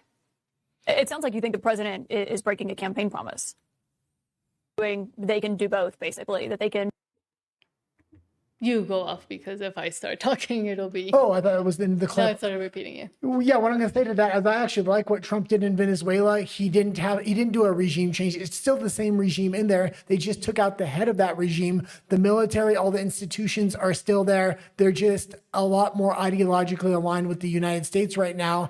They don't want to have an election quite yet. I'm guessing probably 6 to 12 months, hopefully more on the 12-month side. That way things are stabilized. If there is an election, I think the Nobel Peace Prize winner would probably win it today. The thing with that, she is a globalist, and I don't necessarily want to see her get in. The regime that's currently in there is the most motivated to make the country better, because if they can make the country better right now when the sanctions are lowered, they have an opportunity when there is an election to actually be the winners of that election. And if you allow the Nobel Peace Prize winner in there, what's going to happen is she's going to go after the the military hierarchy, the generals, things like that, and really make an example out of that. And if she does, it's going to create a rift within the country. A lot of the military personnel will now become guerrilla armies, and there'll be unrest in the country. And for me, to those that, like Marjorie Taylor Greene, are saying, oh, this isn't what we voted for, et cetera, again, if you want America to be first and to succeed, you do have to also police the neighborhood that America is in. I disagree. You can't just, but you do. No, I disagree. If you're going to be the hegemonic power that you want to be against China and Russia, who are right there already all over Latin America, already with deals, already getting the oil, already getting everything, then you want to be the ones that actually continue to have at least dominance with that in Europe, you have to get rid of China, Iran, and Russia that are now in your backyard putting up bases and doing everything they can to take hold of the infrastructure of Latin American countries that are right next to the U.S. Venezuela was a very special circumstance, and the way that Trump did that was very interesting. I like the way he did it. It was literally a 4-hour operation in and out. It's not a war. It's not a war, and it's not even a regime change at this point. And that's kind of the point. When it comes to Colombia, I think investing money in getting a transition through an election, which is taking place in 2 months, possibly doing the same thing in Brazil, and really putting more sanctions on Colombia and cutting them off from, Cuba, cutting them off from Venezuela and Mexican oil is the way to get them to ideologically align. You need to care about things in your region, but going in there for forever wars or regime change is not the way to do it. No, but what I'm saying is this wasn't it. Yeah, and I know this wasn't it, but the way you're talking about regime change is okay. No, I'm not saying regime change, but for example, Chile, that election was won because of the examples and because of the joint work, or at least the jointness that CAS has with the Trump administration. Same with Milei in Argentina. And now in Colombia, we are seeing that it was already primed for a great candidate who got assassinated by, I mean, in conjecture, but probably the current government in Colombia. And that sentiment, that conservative in the new sense, or in the MAGA sense of conservatism, or America first if you want, Colombia first, was already primed and prepped there, but the candidate got assassinated. Now, and very close to Charlie Kirk as well, funnily enough. But what I'm saying is Latin America is already being primed and is already up to here with all of the socialist and communist nonsense that we have been living through for so long. So it wouldn't be that hard to bring in, at least ideologically, what has worked in the US, and to, as we always say, make Mexico great again, make Colombia great again. So once you have those bigger and better trading partners and that are your neighbors as well, then you can also bring up everything and the U.S. with it as well. You need a natural ideological shift to happen, which is happening in South Central America right now. Once that happens, you have to give benefits to those countries that are aligned with you. Because he has tariffs on countries, he can give extremely low tariffs to countries in the Western Hemisphere that are ideologically aligned. That's a good way to do it. When it gets more ideological alignment, because a lot of these countries don't have capable navies, and the Chinese fishing vessels are just stripping the coast of fish and a lot of other resources and assets, he can have the American military really patrol not their coast but international waters off of their coast, which really can ward off Chinese fishing vessels and other things like that. So that kind of cooperation is what I want to see. But there needs to be an ideological realignment. And that's why I think the Colombia election coming up in 2 months is so important. 2 months? 2 months, yes. Yes. Yes, but what I mean is, and something I also keep saying also in Spanish, is that a lot of people want to, and of course, always go back to history and, this is similar to what happened in Iraq and Afghanistan, and we don't want that. But it is not, number one, because the administration is completely different, and because the goals of the administration have been clearly, at least mostly clearly stated, the fact that the national security document, or whatever it's called, strategy came out really, a month before they did this in Colombia, and also the thoughts of Monroe Doctrine 2.0. It's very different than to say this is the same regime change that they did in Afghanistan. This is the same thing in Iraq that is already happening. No, it's not, because you haven't seen what this administration would do in these circumstances. We have an inkling because we saw, for example, what happened in Iran, but we don't know what's going to happen. We have a ton of stories. This comes up throughout the story. It annoys me. Okay. Speaking of, and in Latin America, me being a Mexican can vouch for this. Eric Doherty says, wow, in a stunning blow to the experts, poll reveals massive Latin America approval for Trump arresting Maduro. 87% of Costa Rica, 78% of Chile, 77% of Colombia, 76% of Panama, 74% of Peru, 61% of Argentina, 60% of Ecuador, and 52% of Uruguay. Yeah, and if people don't know, Trump does not have good approval ratings in Latin America, Central America, and Mexico traditionally. This situation in Venezuela is now ideologically aligning a lot of the citizens with Trump's way of thinking. And when elections come up, different governments, like in Colombia, that are more right-wing are much more likely to win because they like what Trump did in Venezuela. Because they people understand it a lot more. And the Americans that hate Trump don't understand that we are sick and tired of the 50, 70 plus years of communist and socialist regimes that have taken over Latin America, in ways also held by the Vatican, by the Catholic Church in certain ways, and also by the same United States. So yes, of course, people are going to be glad to see that one of the biggest regimes toppled within Latin America that was causing a lot of the problems also in Latin America. And that works in conjunction with our current governments too, here in Mexico, for example.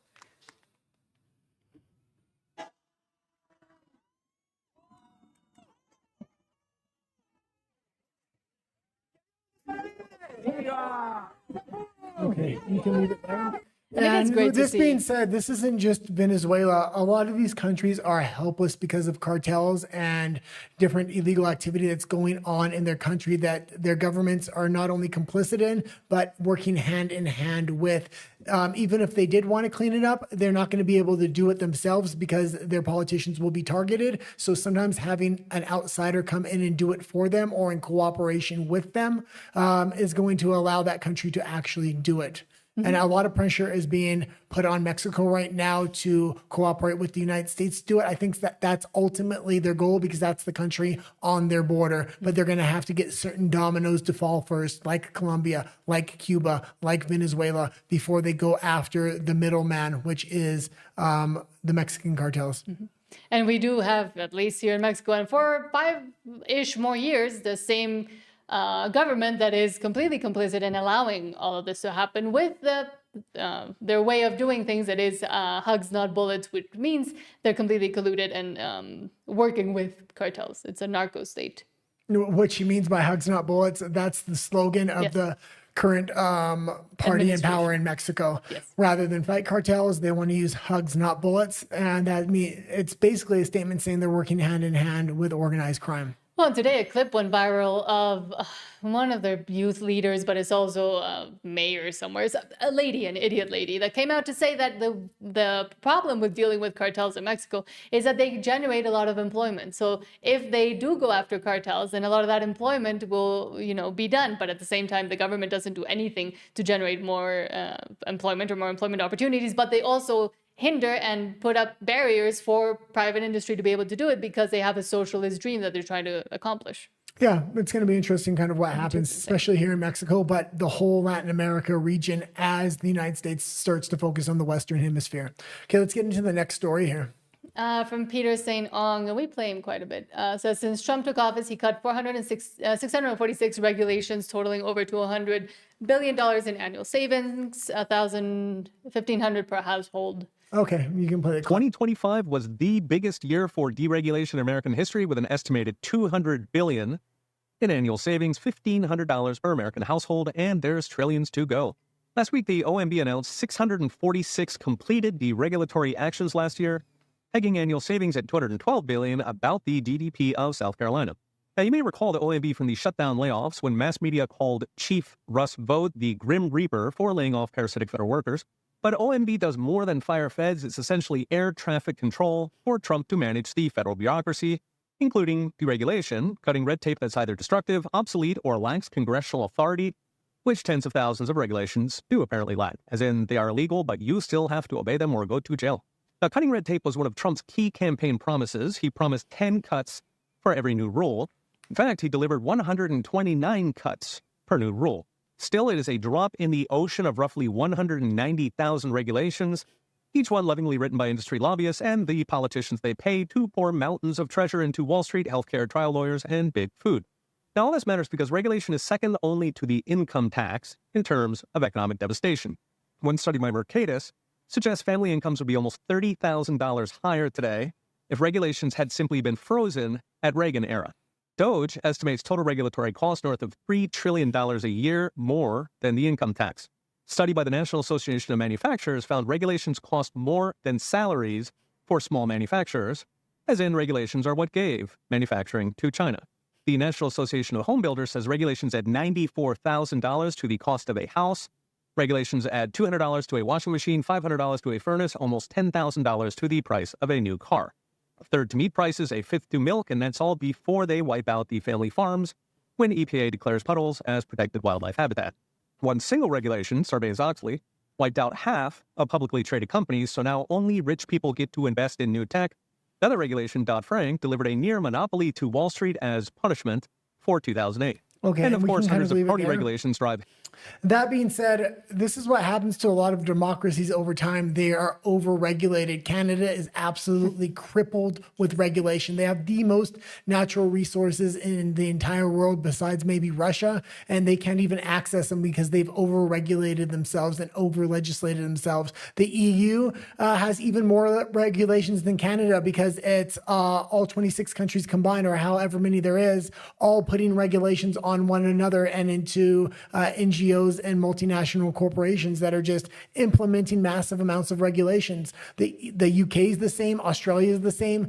Donald Trump is one of the first presidents to actually start to deregulate the country. It's extremely important, but it's a multiple generational presidential issue, meaning it's going to take 2 or 3 presidents to actually deregulate all the regulations that have put it up, that have crippled the United States. But at least putting in the initial push or initial kick to actually want to do that and actually want to start speaking about the issue and about how it affects the regular American or wherever they are citizens. Because in Canada, again, I saw it firsthand, and then how hindered everything is, from housing to unemployment to just regular life and prices, both for housing and for food, by over-regulation, and it's only in benefit of those at the highest levels of government. Well, and it's a secret way of taxing your ordinary citizen, just like inflation on the dollar is as well. So it's a secret way to kind of charge different industries different regulation fees, and it ultimately ends up costing the citizens themselves. Okay, let's get into the next story here. From Michelle Tandler. And I guess you'll have to explain it a bit more. Says we can say, hey, you're not maintaining this building, and we are the city of New York. Yeah, and we talked about New York and what they're doing with trying to take away private property from citizens. There's a whole strategy going into this to upping taxes, including this regulation here. Let's see what they say. At $5 billion, we hope to be able to set up and staff the agency, but also build new housing across the state, as well as acquire distressed housing across the state. The mechanisms for acquiring distressed housing could look different on a building-by-building basis. In some cases, what happens is tenants form a tenant association, they have a scofflaw landlord or someone who's not making repairs, and they could pressure, using organizing tactics, they could pressure to the Social Housing Development Authority to take over their homes, to buy their homes. In other cases, you might happen through the legal process. A couple of days ago, one of the most notorious slumlords in the city, his name is Ob Shalom, he was arrested because he is treating his tenants so badly, hundreds of thousands of open code violations. In cases like that, where the city is actively pursuing already sort of litigation and enforcement mechanisms against the landlord, the SHDA is an option. We can say, hey, you are not maintaining this building, and we are the city of New York. We have an interest in making sure that housing is well maintained, and we're going to take this building away from you. Would you need a host of a new suite of regulations? Okay, and this is a leftist show, and they're trying to frame it in the best possible way. We've shown on this show, personally, multiple clips of this housing minister. It's a complete strategy. So nobody wants slumlords, but what they're trying to do is overprice on housing taxes so they can't make the improvements and then say we have to take the house because you haven't made improvements on the house. Also, there's another regulation in New York State coming in under Mondani where you have to now put your market on the market openly for a certain number of days. And the first, if there's an offer made on the house, a nonprofit has to have the right to either counter that offer or make a better offer. And if it's a counter offer that's equal, you have to give it to the nonprofit. I don't even know if that's legal, but I was just watching a clip of that today as well. They have an entire strategy to socialize New York and take property away from private citizens and give it to the government itself. And speaking of Canadian regulations as well, just quickly, it is kind of similar, but under the same oppressor-oppressed dichotomy that the left always tries to bring in and socialism always tries to bring in, to also take private property away from its citizens, for example, in British Columbia. So it is a trend that we're seeing, and here in Mexico as well. There's some regulation starting to circle around that. So again, when it happens in one place, it happens in multiple places. And we already know what the end result is. The more government holds on to and the more government has to take care of, the worse it gets, even though people think it's going to be better initially. It's not. Yeah. Let's get into Rolls-Royce here. And Trump carved out a lot of special privileges for Rolls-Royce when they did the tariff deal with the UK. With the deregulation of the United States, it's becoming a lot more attractive for corporations to move back to the United States because they have more security, because they're protected by the two borders. But because there's deregulations, this is just another example of that. It's not a clip. Amuse says, quote, the Trump effect, Rolls-Royce is planning to possibly relocate its 1.6 trillion pound ultrafan jet engine program to the U.S., creating 40,000 jobs, citing labor government policies as the reason. And that's the biggest sector for Rolls-Royce. Most people know Rolls-Royce for their cars. Actually, their jet engines and their aerospace division is where all the money is actually at, and that's the core of their company. So if that comes to the United States, that is going to be absolutely massive for the economy. And in another, I guess, in a way, deregulating move that we had talked about before, and is another point to Ron DeSantis and saying that he works best as a governor, giving all of this and showing how all of these initiatives and policy changes could work. But from Stand Up for Trump says, quote, in a jaw-dropping announcement, Florida Governor Ron DeSantis has proposed a bold initiative to place a constitutional amendment on the November 2026 ballot, aiming to completely eliminate property taxes, which would save average families around $3,000 annually. And we've talked about this. We've shown clips of Ron DeSantis talking about it, but now he needs the voters to vote on it. So this is the next step. He's not allowed to do it just as a governor. It actually has to be put to a vote. He wants to put it on the ballot in the election coming up. So we got to put it on the ballot, and the voters have to approve it. It's a constitutional issue in Florida. It's not something the state derives revenue for. It's a local issue. We're trying to focus on Florida homeowners and their primary resident, people that have Airbnbs or whatever, that's separate. But your personal home, you shouldn't rent it from the government. You should own it. And, you're paying taxes for 50 years. But even for young families, it's become very difficult across this country to make ends meet. Wouldn't it be great if they were able to have home ownership without having the burden of property tax that? So that's coming to a ballot near you in November of 2026. And we need 60% of Florida voters to do it. And I think it's going to be very popular. But it's also something that's not an easy bar to reach when you have an election like that. Okay, that's so we got to good. put it on. And 60% is actually hard to reach. Like he said, it is going to be popular. I think it's the framework to bring it on a national scale. Trump has already talked about wanting to do this and replace that money with tariff money that's coming in. If it works in Florida, it can work on a national scale, and other states are going to be calling for it. I'm glad to see he's finally putting it on the ballot, and it's more than just words. He's taking action. And in another way... Well, wait, one more thing I was going to say about that was, the fact that they're able to tax your property and you're really just renting the property from the government even after you own it. This is the thing. I'm all for the government building housing for people that can't afford housing. That being said, you have to give a benefit to homeowners. And once you own your home, you should actually own your home, not have to pay taxes on it every single year. Yes. In agreement. Hold on. You can go to you. Why? Okay, but now I don't have anything to say. Okay, I guess I'll read some of the comments, at least for now. Wig says, I am 21, because I had asked. Okay, so really young, pretty smart as well. Thank you for being here. And I am always amazed that the older generations are not fully understanding or grasping, for example, the Nick Fuentes phenomenon. And they're always saying, well, he's so horrible and insulting. He says all these things, is xenophobe and this and that. But especially with younger Gen Z people and even younger millennials, I think, I'm going to include myself in this, we are better able to understand where it is actually coming from and take it at the seriousness level that it should be taken at, which a lot of these older people don't. Well, and the viewer said they were 21? Yeah. That's surprising because I was just looking at our analytics and is from 24 up, It says we have nobody watching us that's under 24. Thank you. A 21 lot of for the me. people that watch us are actually over 40. So it's nice to know we have a younger viewer. I mean, I put Fuentes on the cover, other younger influencers, and I always thought we had a younger audience. I looked at the analytics, and no we didn't. I'm My surprised. Spanish show is also skews pretty old as well. Yeah. Well, not that you all are old, but skews towards. And I think it's just the nature of speaking about news, politics. More and more people are getting interested in it, but it's rare, and it's also rare to find a smaller show like ours for the younger ones that are more on TikTok, X, Instagram, which we are getting on, don't worry, but not yet. Okay, let's go back into the stories, and then we'll finish the comments at the end. Yes, I was just trying to figure out what to do while you left. Okay, back to U.S. politics here. From Eric Doherty, quote, wow, Democrats are panicked after President Trump confirms he is moving to ban large institutional investors from buying up single-family homes. This is huge for affordability. 2026 is off to an incredible This is freaking massive. This was the solution I kept suggesting for years now, literally years. And the fact that he's doing it and this word is getting back to him, I think I was one of the first people to actually start suggesting this. I know other people picked up it over the years as a solution. This is definitely the solution.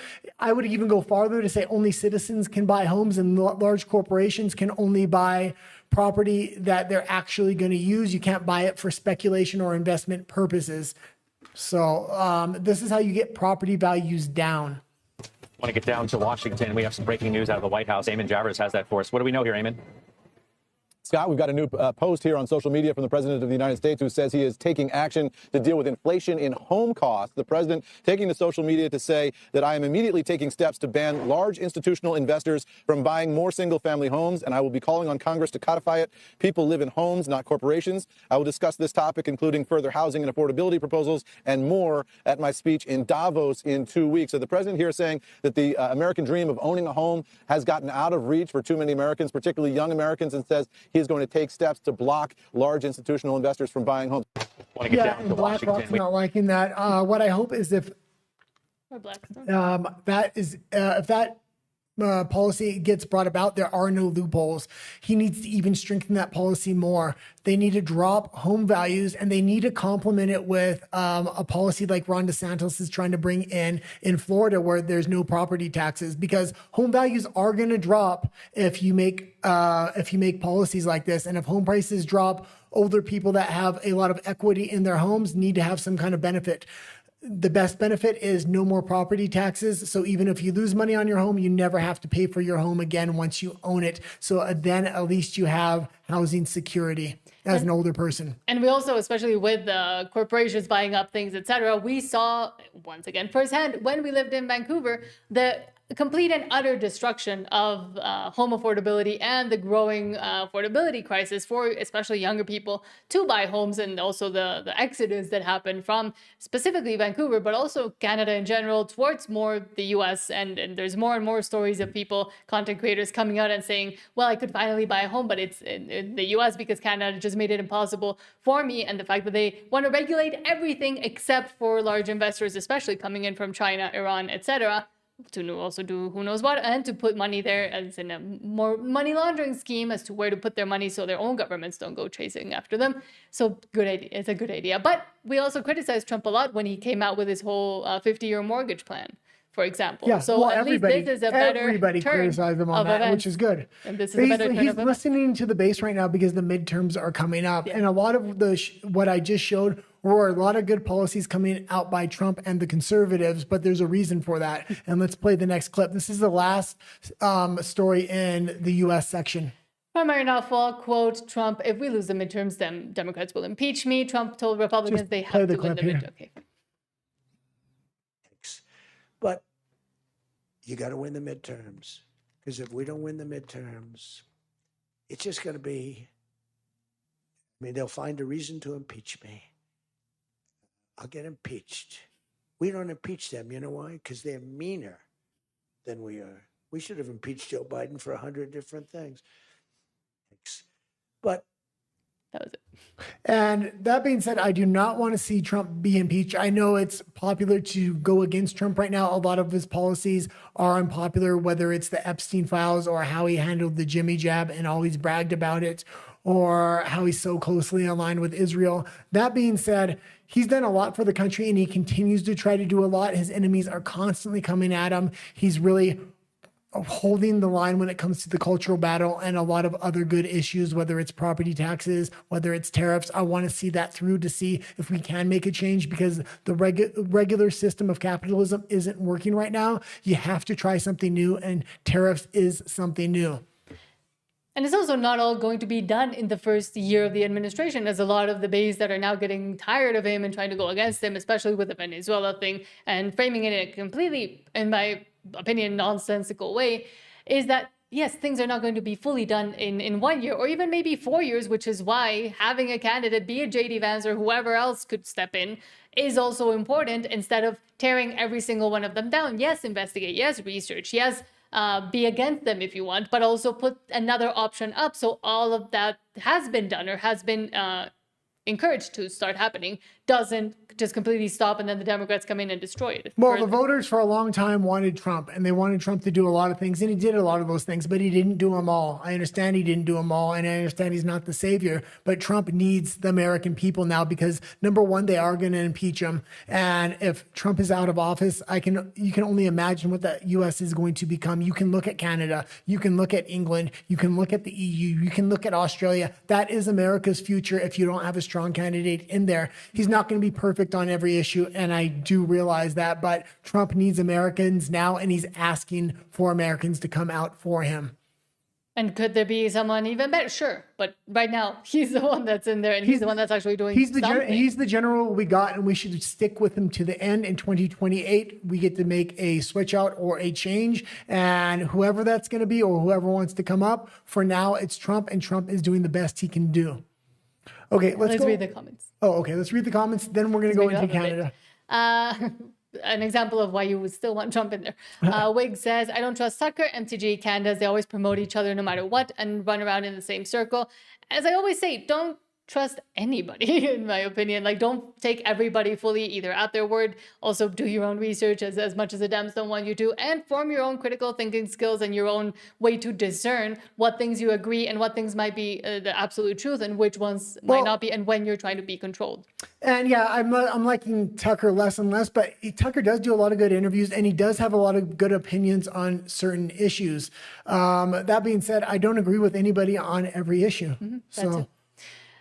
Wig also says Monkey Man MTG, and I think she has lost. She's trying to stick around. She's trying to stick around until Trump's gone, and then she's going to get back in there, whether it's Rubio or Vance or whoever else. Although I don't think Rubio is going to have her in there.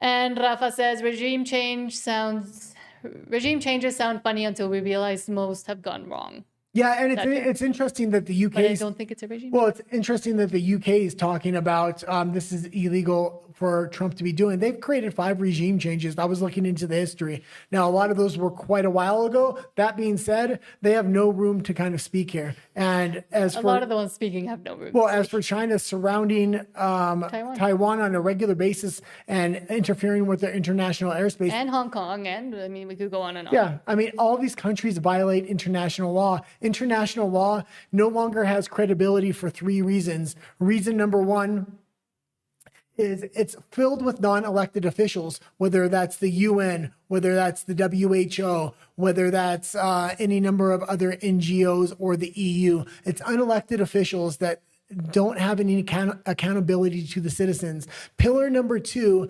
is these non-elected officials and the UN that's trying to create international law is trying to take away the sovereignty of individual nations and take that power and that sovereignty away from the elected official in that country and place it in the hands of unelected officials. And the third thing is they're trying to take freedoms and strip freedoms from citizens, whether that's freedom of speech, which they're doing in the EU, and the UN is trying to make international law to strip free speech under the guise of hate speech, or they want to take away bodily autonomy, like what happened in the pandemic. It became very obvious what international law was. It's completely fraudulent at this point, and they're trying to take basic power and rights and freedoms away from citizens. They're completely unaligned.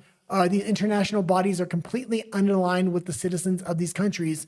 The citizens of these countries are far more aligned with Trump and a nationalistic ideology. Mm-hmm. And for their own countries too. Yeah, and for nationalism in their own country. Yeah.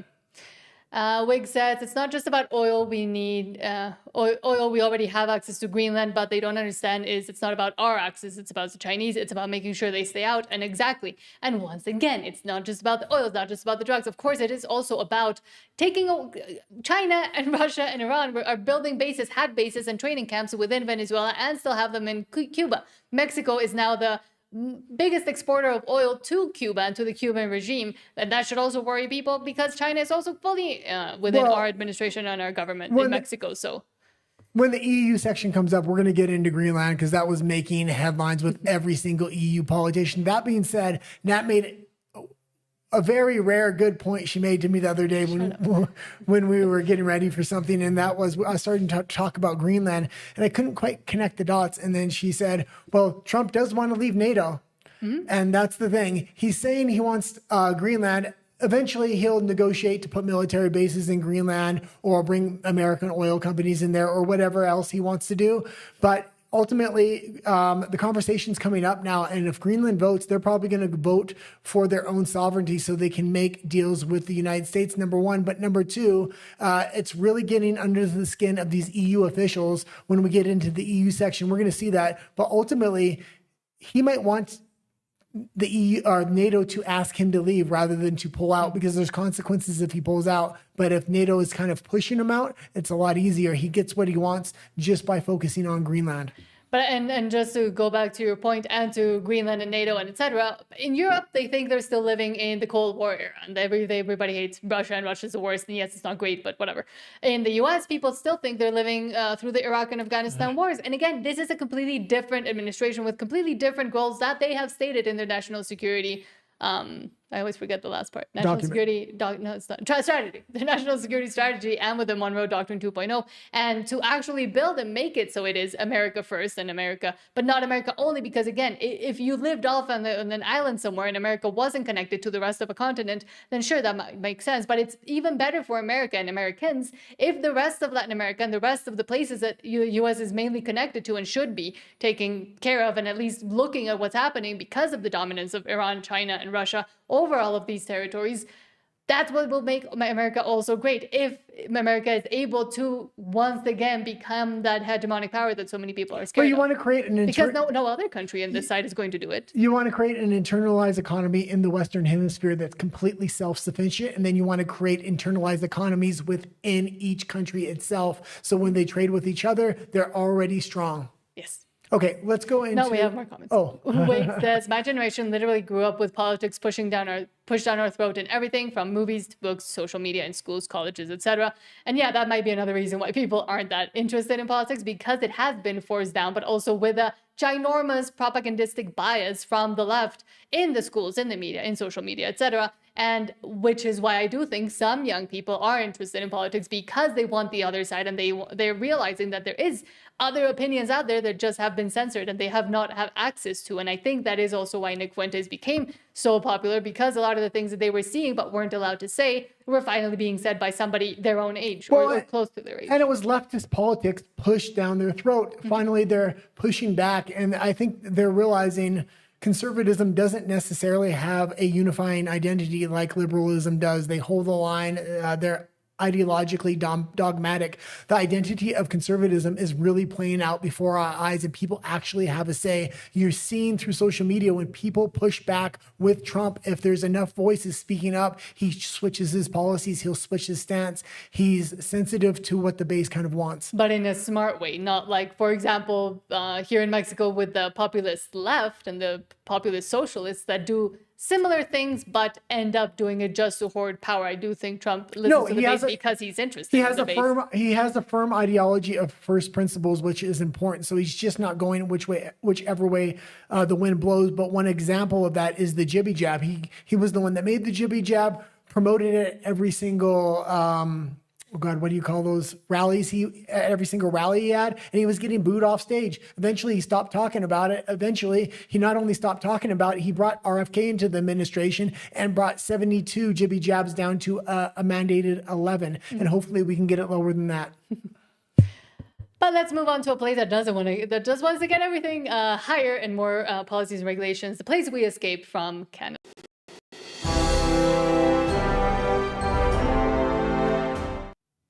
And of course, starting off with the derangement of Canada that continues more and more. From Ryan Gertison, quote, "Our media has lost the plot. They are in a full-on propaganda campaign against Canadians and aren't even trying to hide it. This headline is insane." From the Globe and Mail, it says, "We need to prepare for the possibility that the U.S. uses military coercion against Canada." Yeah, it might sound crazy, but maybe not so This crazy. was an actual headline. I actually went to check it because I thought it was going to maybe be false, but I was talking about there was murmurings coming out of the mainstream media in Canada, as well as the Liberal Party, not Mark Carney himself, but other people within the party, and they're. It's probably going to be election early this year, with probably within the next 5 months. If there is, they're going to probably run on something like this. And the sad thing for Canada is if they re-elect Mark Carney because they're scared Donald Trump's going to take Canada by force, what's going to happen? Province by province is going to separate from Canada because they no longer want to be under Mark Carney's leadership. Alberta's talking about separation. Saskatchewan's talking about separation. Quebec's talking about separation. And now there's murmurings of BC. That's over 30% of Canada. If Mark Carney wins this election, they will separate, and they're going to run on the fact that he's going to unify Canada. The truth is, if Pierre Poilievre gets in there, now he's not the best candidate, but it's the best Canada got right now, kind of like Trump. He's the best they got. If he wins, there's a good chance a lot of that separation talk actually dies down. I still hope Alberta does separate, but there's a good chance if you want to hold Canada together, you put Pierre Poilievre in power, and potentially that happens. And again, he's not the best option, and I've always kind of rallied against Pierre Poilievre. He's much better than Aaron. But he's the only thing there is right now. He's better than Aaron O'Toole. And he's kind of same. Aaron the Tool. Yeah, it's the same with JD Vance. He's not the best candidate, but it's the best that's being presented to people right now. With the other option being doom, essentially. The Mark Liberals or Carney. Democrats, yeah. Yeah. But funnily enough, in Canada, at least they're realizing of one rare situation where commentators are in agreement in accordance with actual reality. CBC Watcher says, rare day when Lisa Raitt, Tom Monclair, Robert Benzie, and Brian Gallant unanimously agree that Chrystia Freeland's dual nation role situation was a serious problem. Okay, now we can get into the clip here. Just have a few minutes. I want to get everybody. This is liberal media here. This is conservatives and liberals in consensus on a rare issue, and that's the fact that Chrystia Freeland is completely corrupt, and this is not going to bear good for the Liberal Party in Canada. And Lisa, what do you think?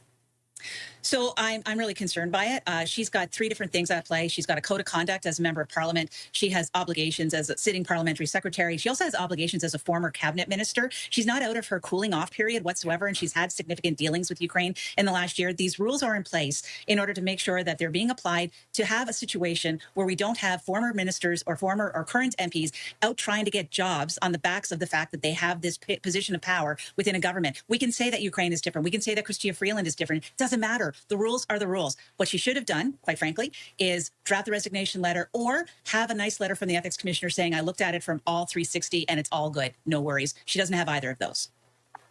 Yeah, source close to her is saying she did converse with the ethics commissioner, but to Lisa's point, there's nothing in writing or officially on the record to that effect. Tom, your thoughts? I'm so uncomfortable. I could not believe when I read her text this afternoon. One of the Toronto papers had it, she's resigning as MP. And I said, okay, she got that right. And then you go into the word for word of what she put out, as you correctly said, Vashti, in the coming weeks. But that means that for the coming weeks, she is a member of the Canadian Parliament, our core democratic institution, and she has obeisance to a foreign power because she's giving them advice that's good for them. Now, and per capita, Canada has given more money to Ukraine than any other country. Now they're sending their former finance minister over to Ukraine to run their finances. This seems like they're sending billions of dollars so they make sure this money gets into the right pockets of the right politicians who sent it over there in the first place. We also speak about this subject a lot, and that is land acknowledgements and the mass graves, now a hoax, but always has been a hoax.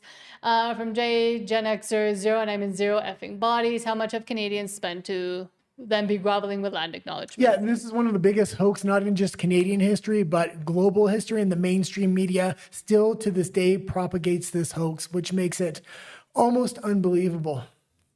This is the biggest fraud in the history of, I think, the world. The thing in Minnesota, daycares, tens of millions, has nothing on this. I'm talking about almost 300 billion with a B, billion dollars spent on Aboriginal programs over the last 10 years, and nobody knows where it went. The communities are deteriorating. Life expectancy is down. Where is this money? So let's talk about this. Last year, the budget on Indigenous programs, and I'm doing that in quotations for a reason, which I'll explain, was over $32 billion. Okay, for context, our national defense budget for the entire country, our entire national defense budget was $26 billion. We spent more on Aboriginal programs last year than the entire defense budget of the country. This is your money, by the way, your tax dollars. So they claim we spent the $32 billion last year and many billions more prior to cover things like water, housing, infrastructure. There's a big problem, though. We didn't cover any of that because these communities are still struggling with fresh water. They can't get clean drinking water. There's rampant crime, drugs, alcohol abuse, serious problems in these communities. They're so mad, they're taking back land claims, which we've all seen in British Columbia and all these other areas. So we spent $300 billion to do nothing for these communities, piss them off more, and have them come back and take land back. Now, back in the good days of Stephen Harper, he passed some really good common sense legislation, which said, hey, we are going to pass some legislation to ensure the accountability and transparency for First Nations. That was the act that he passed. It said, hey, all this money we're spending, it seems to magically disappear and nobody knows where it's going. We give it to various heads of groups and associations and charities and nonprofits, but the money disappears. Let's make it mandatory that they have to publish where the money is being spent. Let's have open financials, audits. So they did that, and they found rampant fraud. So there was sanctions placed against a lot of these groups that were receiving the money, saying you can't get any more government money. Guess what happened when Trudeau came into power? Not only did they didn't repeal the act, but they said they'd stop enforcing it, and they dropped all sanctions against the First Nations communities. So everyone that we found out was basically stealing the money. It wasn't actually making it to the community. It was getting lost along the way. We stopped sending the money, and Trudeau said, no problem. We're going to drop those. We will keep sending you tens and tens of billions of dollars. That should be investigated, because why? Where is that money going? Whose pockets did it end up? We're not talking about $10 million. We're talking about almost $300 billion. That is massive. That is like 10% of our annual spending as a country across everything. It's big. And $300 billion in Canada is a lot more than the United States because there's only a 40 million population inside Canada. Mm-hmm. And we'll skip the last story for the Canadian. Okay. Why?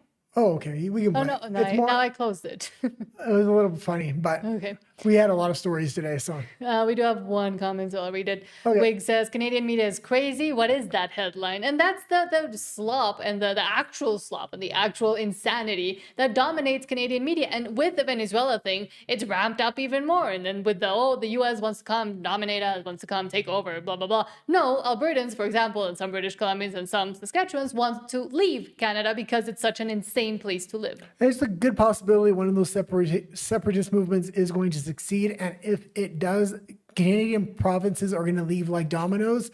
I'm very much in support of an Alberta, Saskatchewan, or even a BC separatist movement. I think it would be a lot harder on Quebec. They just do not have the finances. They take more from the federal government than they actually give, and the Quebec people don't actually realize that. Okay, let's go into Latin American politics. And of course, it's full of Venezuela. So yeah, some of the there's 4 stories. Yeah, some of them are Venezuela, but some aren't. From Defense Intelligence, quote, 16 oil tankers from BRICS nations, including Brazil, Russia, China, India, along with Mexico and other countries, are bypassing the U.S. blockade to load Venezuelan oil, according to Reuters. Could this trigger a new military standoff in the region? The next moves could reshape global power dynamics. And you can just play it real quick.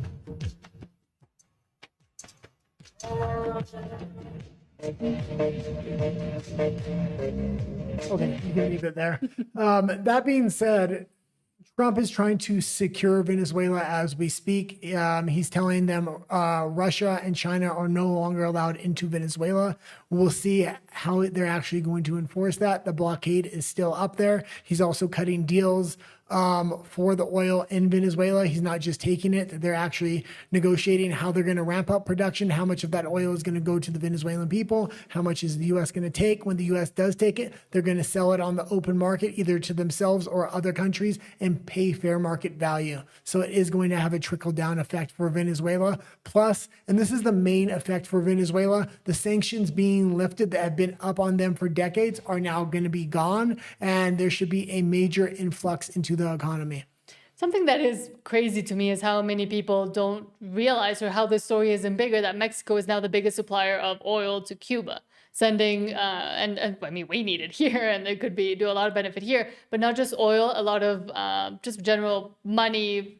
Money is heading from Mexico to Cuba for no apparent reason, and it is because our current regime is in alliance and in accordance with the Cuban and Venezuelan regimes. Yeah, and President, well, my accent came out. President Claudia Sheinbaum also continues condemning the capture of Maduro, which is insane. But somebody that isn't, and it's funny because we do have a little bit of a story in context to this story. Yesterday here in Mexico, it was King's Day, so we broke the King's bread with friends, and they were saying, and they hadn't seen this clip, funnily enough, but they were very angry at the way that Trump had dismissed Maria Corina Machado and said that she's not going to be a good leader. I think that's all just stratagema and strategy to actually maybe put her within when elections do come, but that's going to take a while. If they put her in, there's going to be a lot of backlash against that because she's a globalist, because she's so aligned with Israel as well. But what I'm saying is that is going to take a while anyways. But a lot of people haven't seen this clip where she actually now wants to not just dedicate the Nobel Peace Prize to Trump, but give it to him. So she doesn't seem angry about his comments at all. You went to receive the Nobel Peace Prize. And I want you to tell us, you never went back at that point. Did you not go back because you feared for your life? And tell us, I mean, it's not very usual that people will dedicate the Nobel Peace Prize to the leader of a different country and say publicly, he deserves this more than I do. But you did that. Let me be very clear. As soon as I learned that we had been awarded the Nobel Peace Prize, I dedicated it to President Trump because I believed at that point that he deserved it. And a lot of people, most people said it was impossible to achieve what he has just done on Saturday, January 3rd. So if I believed he deserved it, and October, imagine now. I think he has proven to the world what he means. I mean, January 3rd will go down in history as the day justice defeated a tyranny. It's a milestone, and it's not only huge for the Venezuelan people and our future, I think it's a huge step for humanity, for freedom and human dignity. Have you spoken with President Trump since then? I spoke with President Trump on October 10th, the same day the prize was announced. Not since then, but I do want to say today, on behalf of the Venezuelan people, how grateful we are for his courageous vision, the actions, historical actions he has taken against this narco-terrorist regime to start dismantling this structure and bringing Maduro to justice, which means that 30 million Venezuelans are now closer to freedom, but also that the United States of America is a safer country nowadays. Right. Did you at any point offer to give him the Nobel Peace Prize? Did that actually happen? I had read that somewhere. I wasn't sure if it was true. Well, it hasn't happened yet, but I certainly would love to be able to personally tell him that we believe the Venezuelan people, because this is a prize of the Venezuelan people, certainly want to give it to him and share it with him. What he has done. And that being said, if she goes in there, she's talking about we need to arrest everybody. If they start arresting people, they're going to create a guerrilla army. They're going to create multiple factions in the country, and it will destabilize the country. That's why if you have an ideologue take power rather than a practicalist, and I think the former vice president currently has good connections to the regime that's in power, and it will create stabilization over the next 12 months. If they're going to hold elections, they should wait a minimum of 6 months. I would prefer 12 months. At that point, we can see how this regime does. If they do well, they'll get voted in again. If not, they can make a change to her. I don't personally like her because she's a globalist. That being said, there does need to eventually be a vote after a period of stabilization. And that's what a lot of people aren't, for some reason, understanding. But also, again, it was crazy to me that our more liberal friends were like, no, it's insulting, blah, blah. And meanwhile, she's now saying, oh, I just want to give him the damn thing. Also, funnily enough, during that, she said that she hadn't spoken with Trump since she got the Nobel Peace Prize. I think maybe probably in the background, there has been talks. She just can't mention them. She's also absolutely desperate to get power within the country. She does realize if the current regime stays in power and they do a good job, that her likelihood of winning that election is going to be less and less with each day. The current regime is just Maduro. So, I mean, people will not vote for that. It's a mafia, so they're all involved and all know things about each other. So it all has to fall eventually, but it can't fall right now because then it would destabilize and become chaos. We'll see. I don't. More chaos than there is right There's been now. examples in the past where they've taken out the head, and Because they're already starting to do things with their paramilitary groups and etc. to the people of Venezuela, for example, not letting them celebrate and tracking all of their WhatsApp messages. Again, this is conjecture; it's just allegedly, but they're still behaving in the exact same way. And Trump administration has come out to say, "Hey, stop it," but they haven't stopped it fully yet because they do need that transition period, and that's what a lot of people aren't grasping. Okay, let's continue on because we do have a lot of stories. Yes, and another opinion from an actual Venezuelan, from Alexa Lavoie: if Trump needs that oil to give us freedom, then that's the price we are willing to pay. And this person is in Florida. So you probably saw some Democrats, including the new mayor of New York, Zoran Magdani, literally declare that what Trump did on Saturday morning was illegal. What do you think of that? Again, if people don't live through it, they won't know how desperate us Venezuelans are for a change.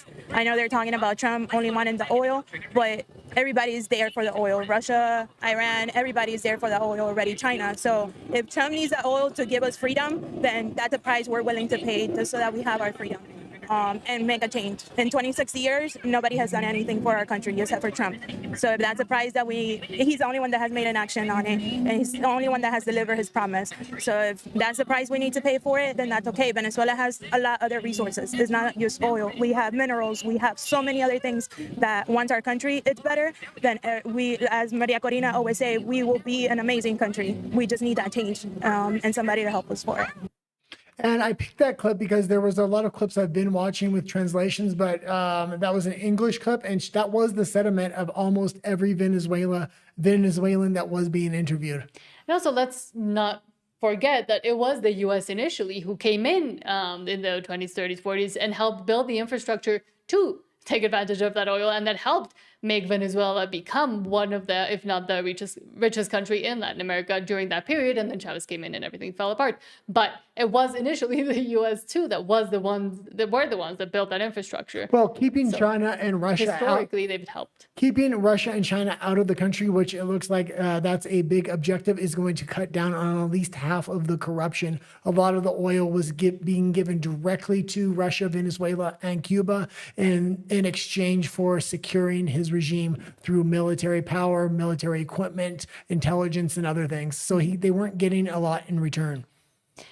But now moving on to El Salvador, and Nick Shirley was there, reporter, investigative journalist, independent investigative journalist. Nick Shirley was there, and now Salvadorian Proud says... And I do have my questions about Nick Shirley. Overall, I do like his reporting, but is he connected to intelligence agencies? I don't know. But this was a very, very good report here. Yeah, and this shows the rehabilitation system or the rework program they're trying to work into their mass prison system. In El Salvador. Yeah, and it's a reward-based system. Every single person you see right here are prisoners here inside of El Salvador, but they are now being used to help rebuild and reshape the entire country. Each person you see right now here has a sewing machine, and they are making the clothes for schools, hospitals, and for they themselves. All the clothes that they're wearing right now have been made here inside of this factory. There are over 2,000 people here inside of this factory right now, and all of these prisoners, every single day they work here inside this factory, 2 days is taken off of their sentence. So that means if they're supposed to serve 4 years, they can technically serve only 2 years if they work inside this factory every single day, helping reduce the time of these people's sentences and also helping build up the country as well. They have 3 shifts of 2,000 people, so 24/7, this factory is running each and every single day with over 6,000 prisoners working inside of this factory. You do not see any distractions, any cell phones, any music, any TVs. All of these prisoners are just working here inside El Salvador 24/7. There's 2,000 people inside of this factory. These people are on a shift for 8 hours. And I watched the actually full documentary, not from Nick Shirley, but from other people that were allowed access into the rehabilitation system in El Salvador, which was actually huge because after they set up this massive prison system, like what were they going to do with all these prisoners? It's not just clothing manufacturing, construction manufacturing is absolutely huge, and building houses for the people within the country is huge. Also, they're training plumbers and electricians. These are the 4 big industries they're kind of investing in and trying to make sure these people have skills once they exit the prison system.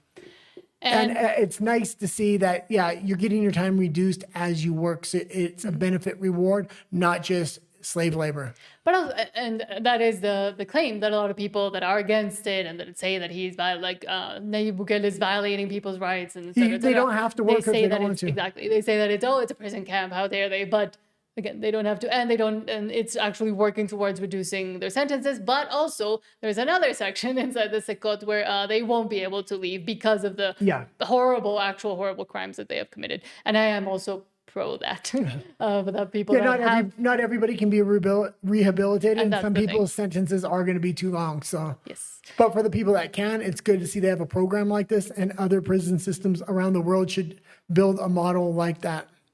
And before we move on to Australia, I'll just read what Wig says. It says, people act like Maduro was some kind of saint, especially anti-Israel people. I'm just not anti-Israel. I am actually pro-America. And of course, Maduro was not a saint, but the U.S. has this issue specifically, but also other parts of the country. And Mexico, there's idiots here too. But in the U.S., a lot of people fall into the fallacy of just not knowing enough about Venezuela or about this or about that, and just going with what they are being told either by commentators or mainstream media or other protesters that are being paid to go protest. So I do see that in certain things, even with commentators I respect or political influencers, etc., they do fall short on certain topics where they don't know, but they seem and they want to appear like they know a lot more than they do. That's why I always say I know less than I know. Look, every single country's violated international law, and all the mainstream media is saying Trump has violated international law. International law has lost any kind of integrity or resemblance of integrity that they had when they have unelected officials, when they're trying to strip sovereignties from individual countries, and they're trying to enact laws that would strip citizens of their freedom under international law, not their own nation's law. And Trump is trying to push back against that, especially when it comes to freedom of speech. In the United States, First Amendment right is being challenged under international law. Yes. Yeah. Now let's move on to another crazy sector of the world that is the U.S. could go down similarly down this path, which is Australia.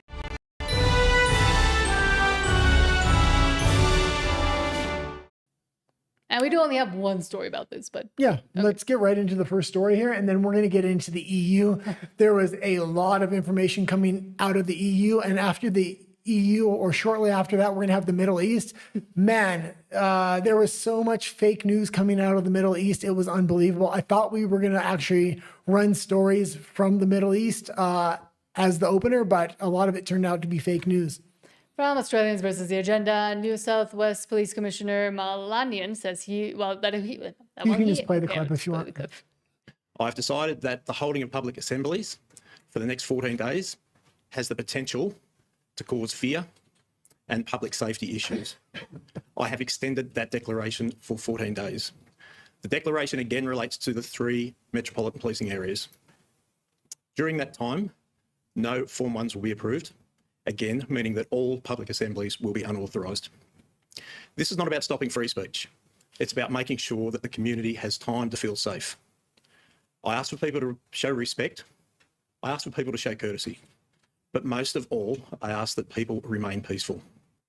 I've decided the Australian government has implemented a rule at 14 days at a time. They can make all protests illegal, and you have to apply for a permit to protest in the country in the first place. Now they're saying even if you apply for a permit to protest, they're going to make it illegal for 14 days. And people were worried that they were just going to do 14 days, then another 14 days, and another 14 days forever. And they're already starting to do that. It's almost unbelievable. They just implemented the law and they're pushing it to its absolute boundary. The next step is going to say, oh, we actually have to be able to ban them for 30 days and then 60 days and then no protests within the country. And that is similar to what we saw during the Jibby Jab era in Canada with their emergency powers, where they said also that they were going to be banning protests and they were all unlawful unless you were Indigenous. Well, and then they started banning certain kinds of protests which were illegal all over the country, which is absolutely insane. Mm-hmm. Let's go into the next section. Is the EU? Yes. Okay.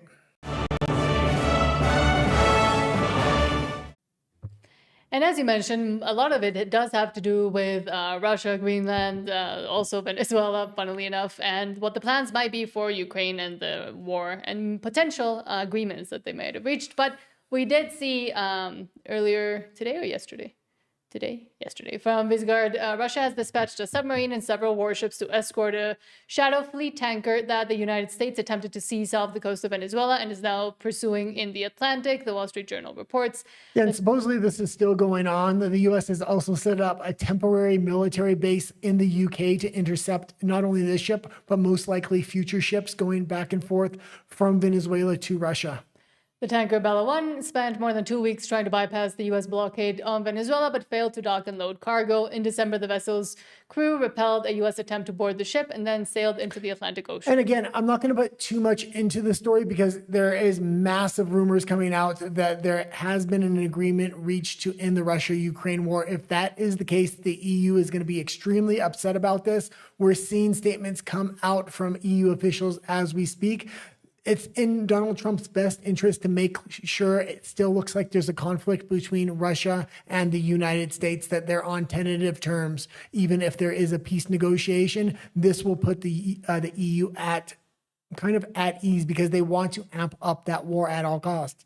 And a lot of people are saying that because of this, again, Putin and Trump are at odds, and I think they are playing a bit into that, or letting this story simmer. Specifically because eventually it's close to coming to a conclusion. Yeah, and if there is a conclusion there's going to be economic ties. The Trump administration has already kind of indicated that in order to resolve tensions, they want to increase economic ties with Russia, also to draw Russia away from China.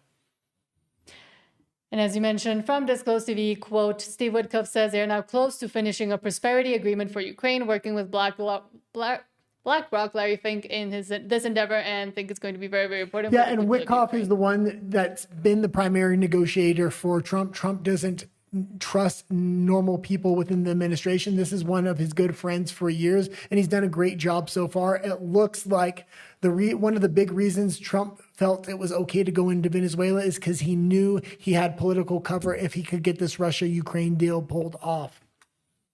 We think we're largely finished with security protocols, which are important so that the people of Ukraine know that when this ends, it ends forever. But we also think, critically, that we are very, very close to finishing up as robust a prosperity agreement as any country has ever seen coming out of conflicts like this. It will aspirationally mean large, large possibilities for the Ukrainian people. For people coming home from war who will find wonderful jobs out there. We're working with BlackRock, Larry Fink in this endeavor. And we think it's going to be very, very important for the people of Ukraine. And we believe that a robust economy correlates and works directly with these security protocols. It makes Ukraine a strong, independent nation. And we think that's really important in terms of their long-term future. Yeah, and I'm not the biggest fan about bringing these mega corporations like BlackRock and other corporations like that. That being said, the EU is already trying to sabotage this. Zelensky saying, you need to give us the money directly. They give you so much money that you just shoved into your pockets and your friends' pockets. You're not going to give this money directly to Ukraine. Ukraine and Zelensky are also demanding if Russia is involved in any kind of rebuilding of Ukraine, they need to give them money so they can disperse it, not Russia, where they should just be happy that people are going to be invested in the rebuilding of that country, especially with the level of corruption that has been there the entire time.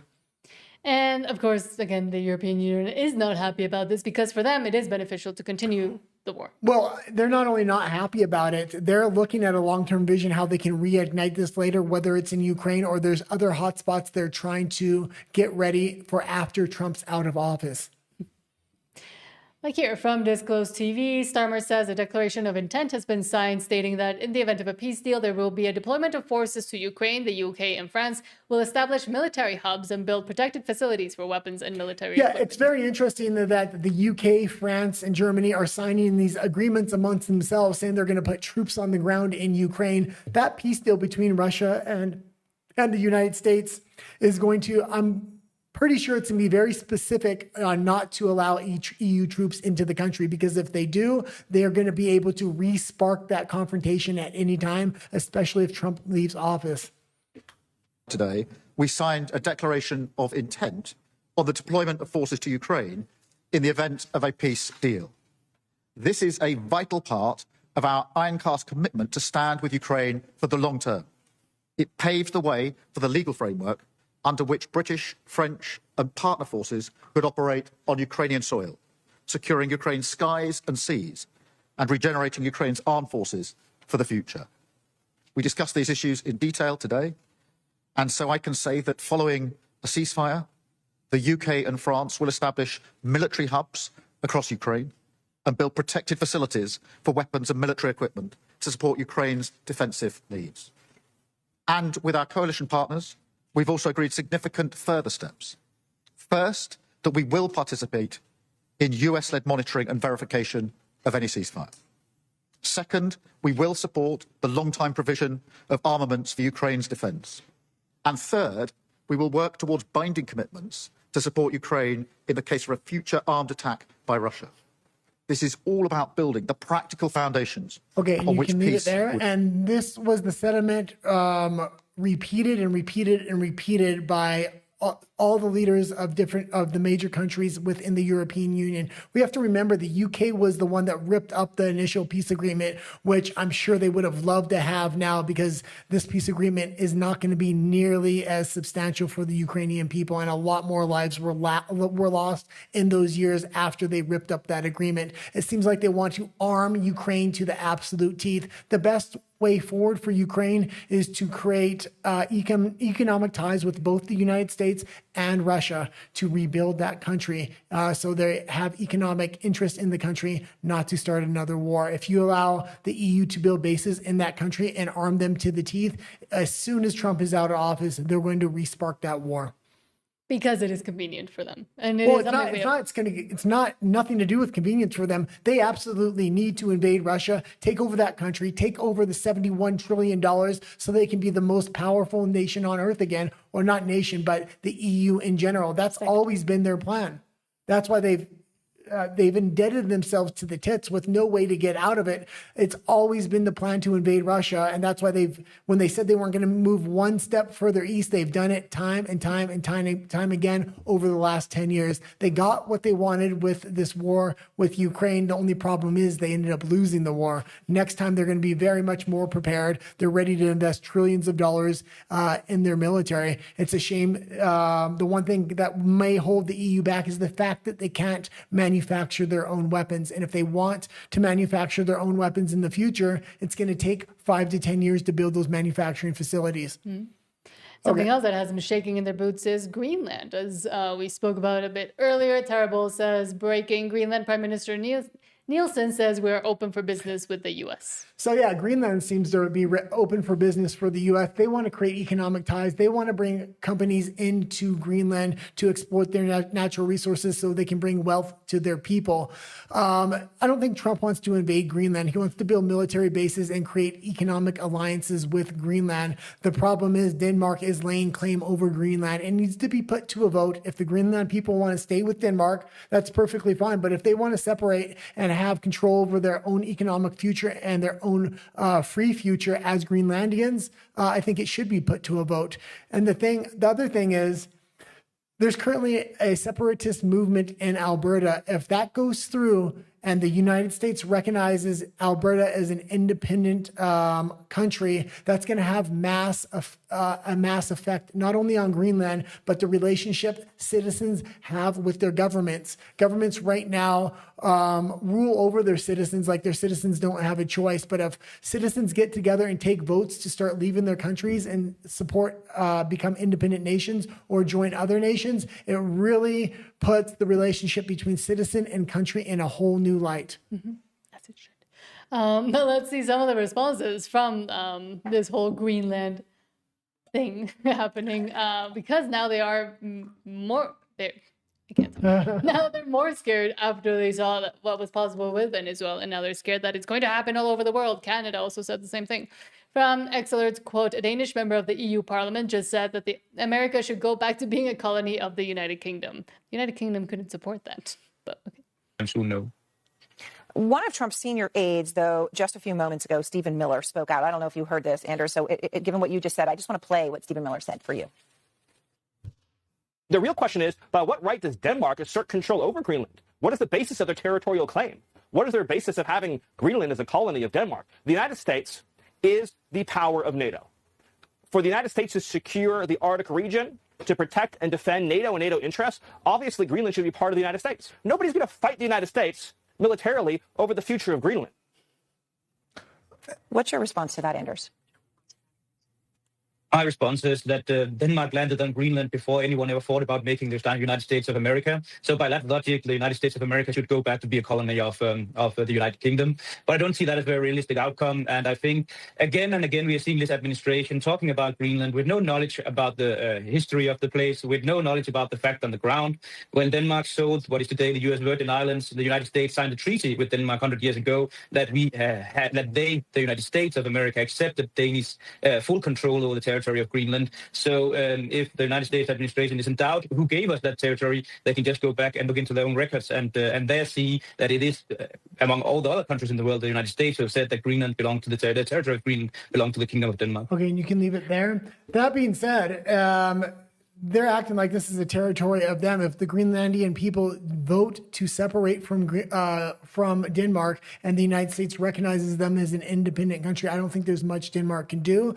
I think the individual from the Trump administration there, when he says Denmark should be part of the United States, I think that's part of a bigger play. So NATO starts pushing the United States out of NATO potentially. And that's something Trump wants, but he can't pull out himself. He needs them to kind of start pushing against them. To get angry at the U.S. for trying to take, and they are already angry, and they're giving some very interesting this was a great clip out there from Mariska.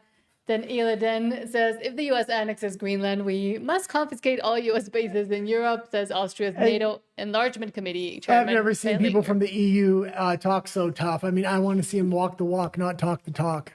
If you take it, we take every single base of the Americans from Aviano to Ramstein, from Romania to all the other military bases will be confiscated and you will lose it. And the whole position of American power since World War II, if you take Greenland, you have to leave. It's very simple, Mrs. Miller. This is the leverage we have. You need these bases for global power protection. You won't have it. And we can defend ourselves very well. And we will do that without the U.S. nuclear shield, without the U.S. troops in Europe, without the American bases. We will simply run these bases ourselves, and we run your boys home into Chicago. Yeah, and goodbye. You go extreme, we go extreme as well. Be sure about it. If you take have no extreme, you have no weapons, you have no way to defend yourself. You take those bases, you're going to be on the chopping block. Russia's going to come from one side, the U.S. is going to come from the other, and then you're going to see what real power is. People are cooperating with you now. They need to play nice. They don't have any real power. They're not considered a superpower. Russia, China, and the United States are. And the way the playing field is quickly changing, the EU, if they try to play tough, they're going to get boxed out. And it is funny because they say, and the only enforcement arm of NATO for the longest time, and after all of the other EU countries have become incredibly indebted, is the United States. So the fact that they're saying, oh, yeah, you can leave NATO, we don't need you, we're going to take over your bases, who's going to be the enforcement arm of this international law you want to be so protected and you want to be followed, even though you yourselves don't follow it, and get the U.S. to not only give you the weapons, but also the might to be able to even request international law exist. Well, the citizens of a lot of these European countries won't even fight for their country because they flood them with migrants and they're going a completely opposite direction than their citizens. Who's the EU going to get to fight for them? Robots? I mean, it's absolutely ridiculous. The EU is in this situation because they outsource their manufacturing to China. They outsource their military to the United States, and they outsource their energy needs to Russia. And that now they don't know why they can't do anything for themselves. And they want to talk tough like they have energy. Russia has their energy. They want to talk tough like they can manufacture, but they can't afford to manufacture because they have no energy. So all their manufacturing has cleared out to the United States. And now they want to talk tough like they have a military. They don't have a military, especially when you put them up against countries that have real militaries. Mm-hmm. And also because of the regulations that have stopped a lot of this progress, them being able to manufacture anything or even have functional military or way to defend themselves, Germany continues with its own stupidity where... And this was part of like the regulations we were talking about. Trump is deregulating the United States, which is having a massive add-on effect financially and otherwise. But this is what regulation does to a country. From my meme, therefore I am, says, oh yes, Germany, following its eco-radical agenda, has imposed restrictions and is banning private citizens from spreading traditional road salt on sidewalks and paths, punishing anyone who dares with fines. And then this is the consequence.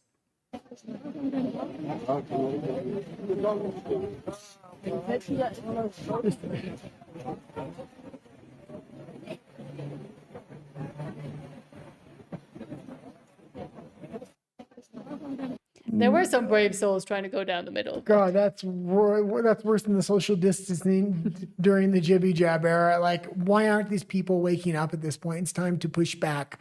The AfD, they have an option in Germany. It's called the AfD. It might not be the best choice, but it's the best they got, and at least it's an option because other countries aren't even given an option at this point. If we have any questions, we'll go into the questions, and then we'll go into Asia. Yes, we do have comments. First, Trent Briggs says U.S. government should focus on getting prices down here instead of foreign affairs.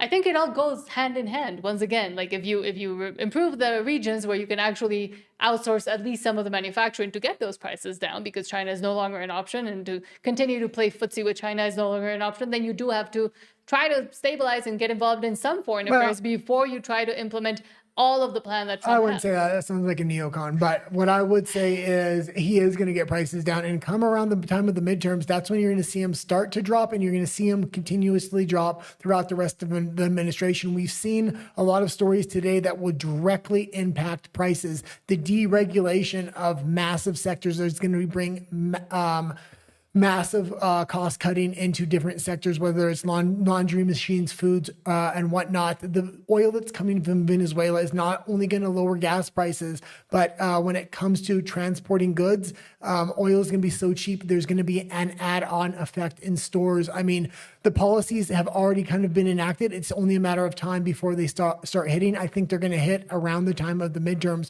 We also seen his plan for housing, so housing prices should be dropping as well. It just takes time. He's been in office for 1 year. I think he's enacted the policies that he needed to enact to see the prices drop within the next 12 months. Trent also says, like, just focus on our own country. And again, I do think that is happening. If it's just, you can't just solely focus on a country, or you'll either get invaded or taken over. Well, I think he's actually right. They do need to focus on their own country, but there's specialty circumstances where you're going to. There's outside forces coming after Trump, coming after his administration. This is keeping them on their back heels. He's not starting forever wars. As long as he doesn't start a forever war that's massively going to indebt the United States and spread them thin, I'm okay with what happened in Venezuela, because I think it's going to be a massive change and a huge benefit for the United States themselves. As far as lowering prices, there's nothing he could have done bigger than what he did in Venezuela, and it only took 4 hours to make that change. Mm-hmm.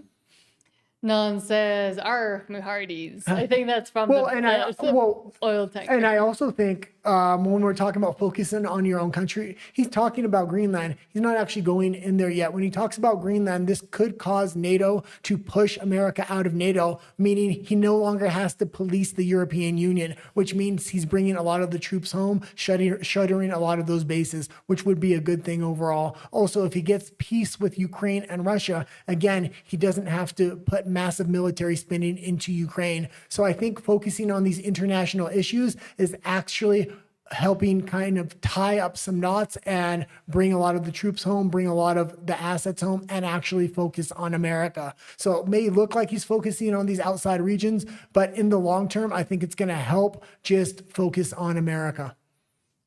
And Non also says, trust the plan, am I right? And I think it was about Ukraine. I'm not sure. Yeah, we'll see what happens with Ukraine, because there's a lot of just different forms of information coming out. I think a lot of what's happening with the Russian oil tankers is kind of a false conflict. They're trying to make the EU feel at ease that even though there's a peace deal, we're not on good terms with Russia, when I think they're on a lot better terms with Russia than the EU actually knows. And Trent, in kind of response, says, who cares about Ukraine?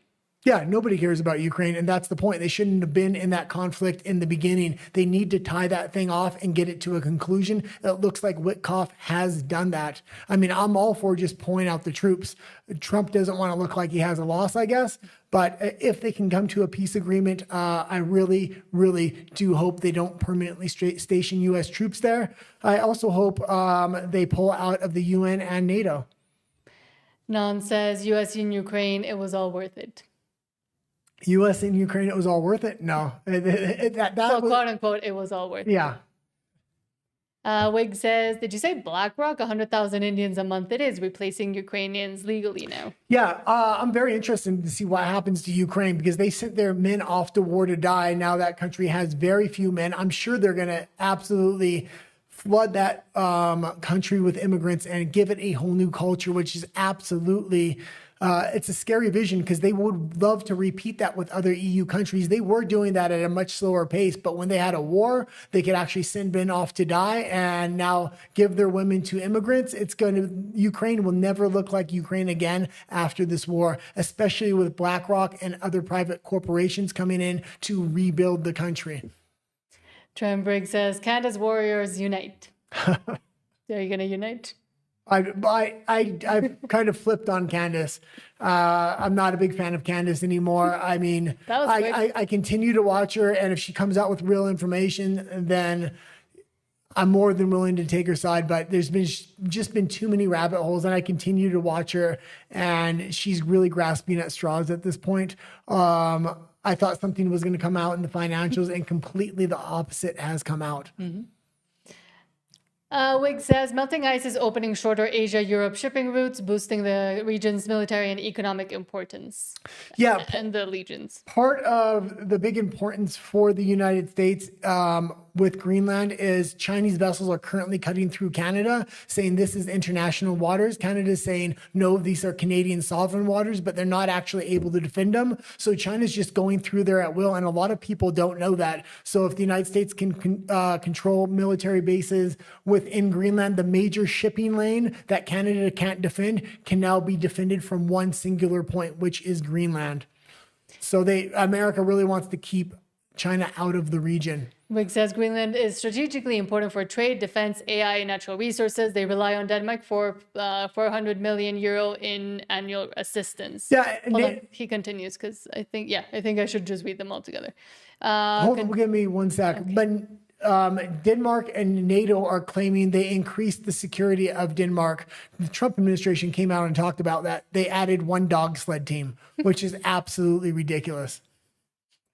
Wig says, we currently give 2 times that to Somalia and Ethiopia and 200 times that to Ukraine. By comparison, an alliance with Greenland, not an acquisition, is a bargain. Well, and you're also going to keep economic ties with Greenland. There's massive natural resources within that country, and they're ideologically similar to the United States. So it's not like you're trying to extract minerals out of Afghanistan in a hostile area. You can actually set up permanent infrastructure that benefits Greenland and benefits the United States for whether it's rare earth minerals or anything else. And Wig finishes, the process is simple. Under a 209 agreement with Denmark, Greenland can declare independence via a referendum in April. And and that's what I'm hoping for anyway. I don't care if Greenland's part of the United States. I'd actually prefer it to be its own independent country, but ideologically aligned with the United States. It's much different than the Alberta situation, where Canada has been stepping all over Alberta like a doormat for the past decade. Alberta, it's time to separate, even if Poilievre gets into power. Now let's swiftly move on to Asia. Yeah, there's only 2 stories in Asia, and then we're going to get to the Middle East, which was absolutely stunning what was going on there.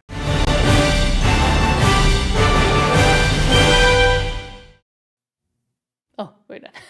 And I mean, it's not fully Asia. This story is more the US as well. But BRICS News says Chinese consulate security guard in Los Angeles, United States, arrested after pepper spraying Taiwanese protesters. And we have seen also an enforcement arm of some sort of Chinese police working in Toronto and other Canadian cities and enforcing their own laws. Well, in South America as well. In sovereign territory. In South America as well.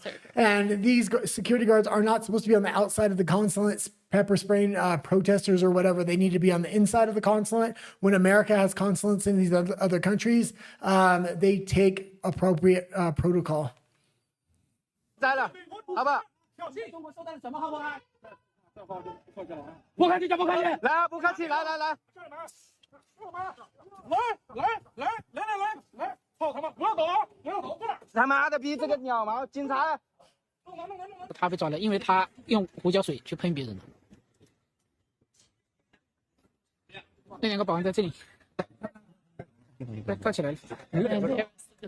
Yeah, which was absolutely the right move to do, and I'm glad they did do that.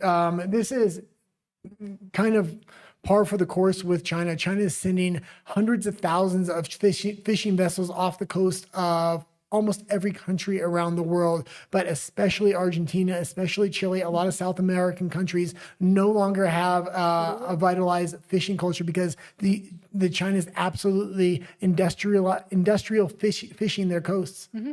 And speaking of, again, China, and this same argument with Venezuela and Latin America that, the U.S. wants to take all of its oil. Well, take it from an actual Venezuelan. No, China, Russia, Cuba, and Iran already were getting and extracting the oil, and for much less than I think the U.S. is willing to give Venezuela, starting with freedom. It's actually a pretty good podcast that he's on. Yeah, and Daniel Di Martino, if you don't know him, he also has a good interview in Trigonometry and a few other outlets, and I think he's going to start getting a lot bigger now after Venezuela has been freed.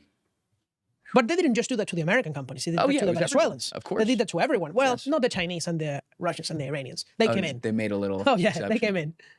Interesting. Oh, yeah. The Chinese and the Iranian and the Russian state-owned oil companies are extracting oil in Venezuela right now for free. For free? Of course. They don't pay anything. They just take all the oil for free. How does that make any sense from a business perspective for the country? For Maduro, it's great because he gets political support and intelligence and yeah. So he's just all right. So they're doing it for free in that the people of Venezuela don't get any money because the oil's being taken. They don't pay taxes. But Maduro's getting a lot of benefits for his power structure. Of course. Yeah. What the Cubans get for the free oil or give to Maduro is that they control the entire intelligence apparatus. They tap the communications. They keep the Venezuelan military in check. And it's How do they do that? Well, by tapping the communications and having a Cuban officer in every military unit. A foreign Cuban officer in every Venezuelan military unit. It's just to keep people, to make sure they're not betraying anyone. Okay, and that's it for Asia. If there are any comments, we'll take the comments, and then we're going to go into the Middle East, which was, I don't know if it was a lot of fake news or real news. I gathered the stories. We'll play the stories. I think a lot of them actually aren't true. It's up in the air what's actually going on in Iran now. There was talks that Israel and the United States were going to strike Iran, or there was an internal coup going on overnight. I mean, there was story after story after story. When I woke up in the morning, I expected to see something. All of a sudden, all the stories were gone. So I don't know if it was an intelligence operation to flood the social media space with stories of uprise and revolt in order to hope there would be a color revolution in the country.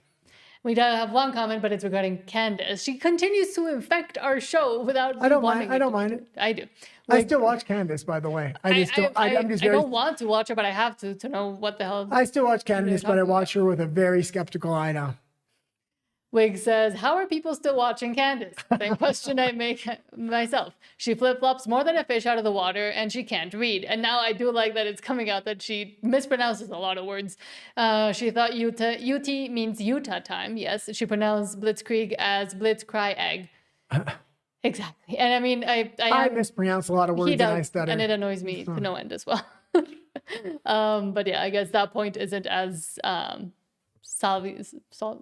Okay. Now I'm mispronouncing words. Let's move on to the Middle East because there is news with Iran.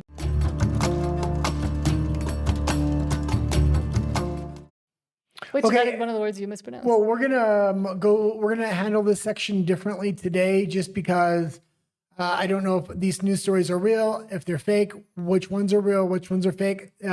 Something's going on in Iran. Something definitely happened last night. So we're going to go through each story. We'll just read the headlines, play the clip real quick, and then we'll give our analysis of what kind of might have happened in Iran at the end of that. So just fire through them. Tommy Robinson says, online reports of police, quote, standing down, even supporting protesters in Iran.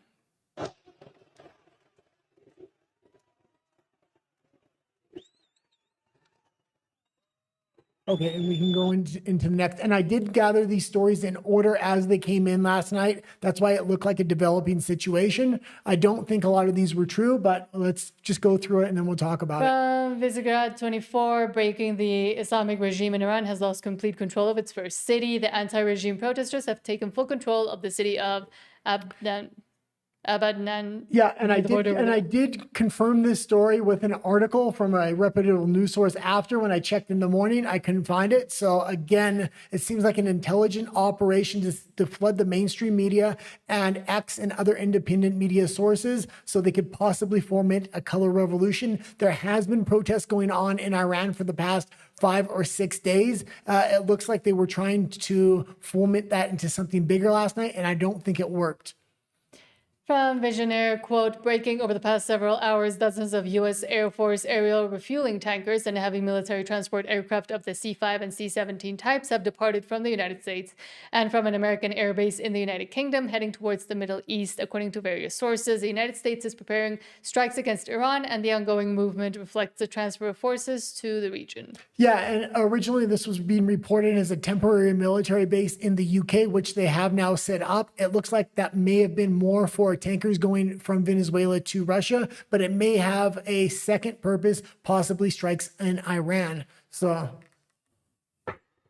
it's just pictures of planes. Yeah, we can go into the next story here. Okay. We're just going to fire through them and then give context after.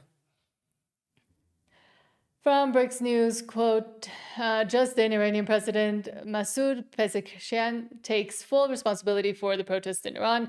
I am the one to blame, the student, the employee, the people. They are not to blame, and we need to correct our actions. Yeah, and right when this statement came out last night, there was a ton of talk. I only grabbed so many articles. There was a ton of talk of an internal coup within the country, much like the talk that happened with what happened in Venezuela with Maduro. His vice president, it's rumored, told the military to step down. That's why the U.S. military got in there so easily. In Iran, there's a president and there's a Shah. The rumor was there was an internal coup that was potentially happening last night. You don't have to play it because he speaks in Arabic. Okay. Then hold on, I have to find the next one. And from Visionaire, big news. Many Iranian and Arab sources report that the United States is preparing to launch large-scale airstrikes against Iran, in which Israel would also take part. At the same time, Iran fears that such strikes could lead to the collapse of its air defense system, and for this reason is considering the need for preemptive strikes against the U.S. bases deployed across the Middle East and against Israel. Yeah, and I would not be for this. This would lead to a forever war. This does not look like it would be a strategic strike like in Venezuela. I was getting rather concerned last night when these articles started coming out. There was a series of articles saying they were going to strike simultaneously with Israel, and it looked like it could turn into a much larger conflict. Then it's just pictures of It's planes. just pictures, and then going to the last story, I believe. Okay. And then we'll talk about it overall. From Osnet Sentinel, quote, a new constellation of Starlink satellites is now operational over Iran. This dedicated network has been deployed to provide secure and uncensored internet connection, ensuring the Iranian people can remain connected to each other and the global community. They wanted to make Could sure also that a lot of people in Iran use VPNs so they can still get social media even though the country is shut down. Starlink was overhead to make sure they had social media access, and that's what you can stop it. And that's why I think a lot of these stories were flooding the zone, whether it was mainstream media or social media, to try to foment a color revolution in the country. And I don't think it worked because it was completely dead silent on social media about Iran. I went looking for stories, and it was some stories from last night, but a lot of those stories were removed. A lot of the mainstream media sources were removed. Like this had never happened. I can still find something here or there, but I think they were trying to foment a color revolution within the country. And I think Trump wanted to make his move now on Venezuela and at least try something in Iran, because if there is a peace deal between Russia and Ukraine, that gives him enough political cover to pull off these military operations and not have too much blowback. And that's it for the. And that was it, Iranian yeah. stuff, And I don't know how much legitimacy was to that. So that's why I prefaced that section with that.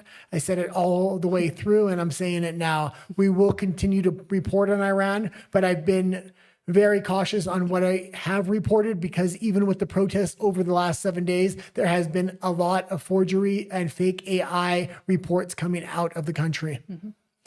We just have one comment from Wig. Says, good show, guys. Thank you. Says, I found you guys randomly on my timeline 2 weeks ago, maybe because it was a Nick Fuentes thumbnail and Nick is on a break. Well, thank you for the flattering, I guess. And thanks to Nick for getting us subscribers. Thank you, Nick. I would love to talk to Nick at some point. Okay, let's go into Africa. And there's only one story in Africa, and then we're going to go over to RUMBLE very quickly to finish off the show. Yes.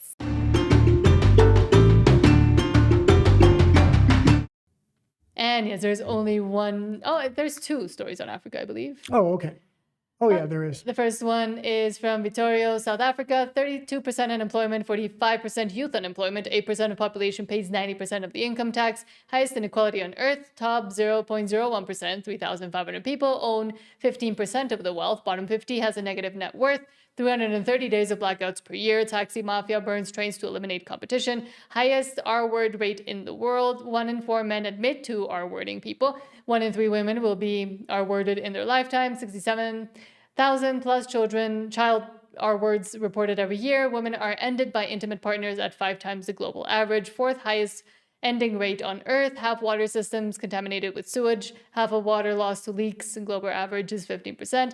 And of course, white genocide. South Africa is the model for New York. If this was a parody, it would be too retarded to be funny. This, again, was a real article. I went to look for this article because I couldn't believe it. I guess the article is a lot more unbelievable when you see it placed next to the actual statistics of the country. The fact that Mondani wants to make New York South Africa is absolutely insane. On top of that, Africa is even worse off than Venezuela, I would say. It's one of the few countries. Well, Mamdani is absolutely insane. But again, that is why we're seeing so many idiots in New York, specifically cheering on Nicolas Maduro. There was actually another clip of Mondani. I didn't grab it. I knew we were at capacity for our articles, but he did an interview in South Africa with a South African accent. When he did one in New York, he had a New York accent. And then he did one in another country and he had their accent.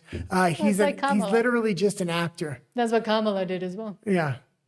But again, with the Maduro raised out says, why does South Africa rush to defend Nicolas Maduro, a narco dictator whose regime floods the world with substances, ending millions through drugs, while the U.S. finally takes its decisive action against this terrorist-like thug? The ANC hypothetically condemns America. We can just play the clip on this one. And it seems like all the countries that don't respect international law want the protections of international law and then want to call other people out that they don't like so they can have power over them. Like Mexico. Texts. South Africa stresses that allegations of internal governance challenges, human rights concerns, or acts of criminality by a head of state cannot justify a breach of the Charter's prohibition on the use of force, particularly Article 2.4 of the Charter. The peaceful resolution of disputes and internal matters must proceed in accordance with international law and through multilateral mechanisms. Additionally, under international law, a state has exclusive jurisdiction over persons and conduct within its own territory. Any enforcement of domestic law, including arrest by one state within the territory of another state without the state's consent, is an unlawful violation of sovereignty. There are recourse mechanisms. Texts. And I agree with those 2 points. The problem is international law is in contradiction. There were five justifications that Trump was allowed to go into Venezuela, and there was 2 that he broke. The thing is, the UN and the international community hasn't pressed any charges against Trump, and the administration is standing on the back of those 5 legal justifications because every other major country stands on those 5 justifications as primary principles over the other 2. One of those principles is Maduro wasn't actually elected in the last election, so he can't claim international protections. It was not a sovereign country. The Venezuelan people were not free.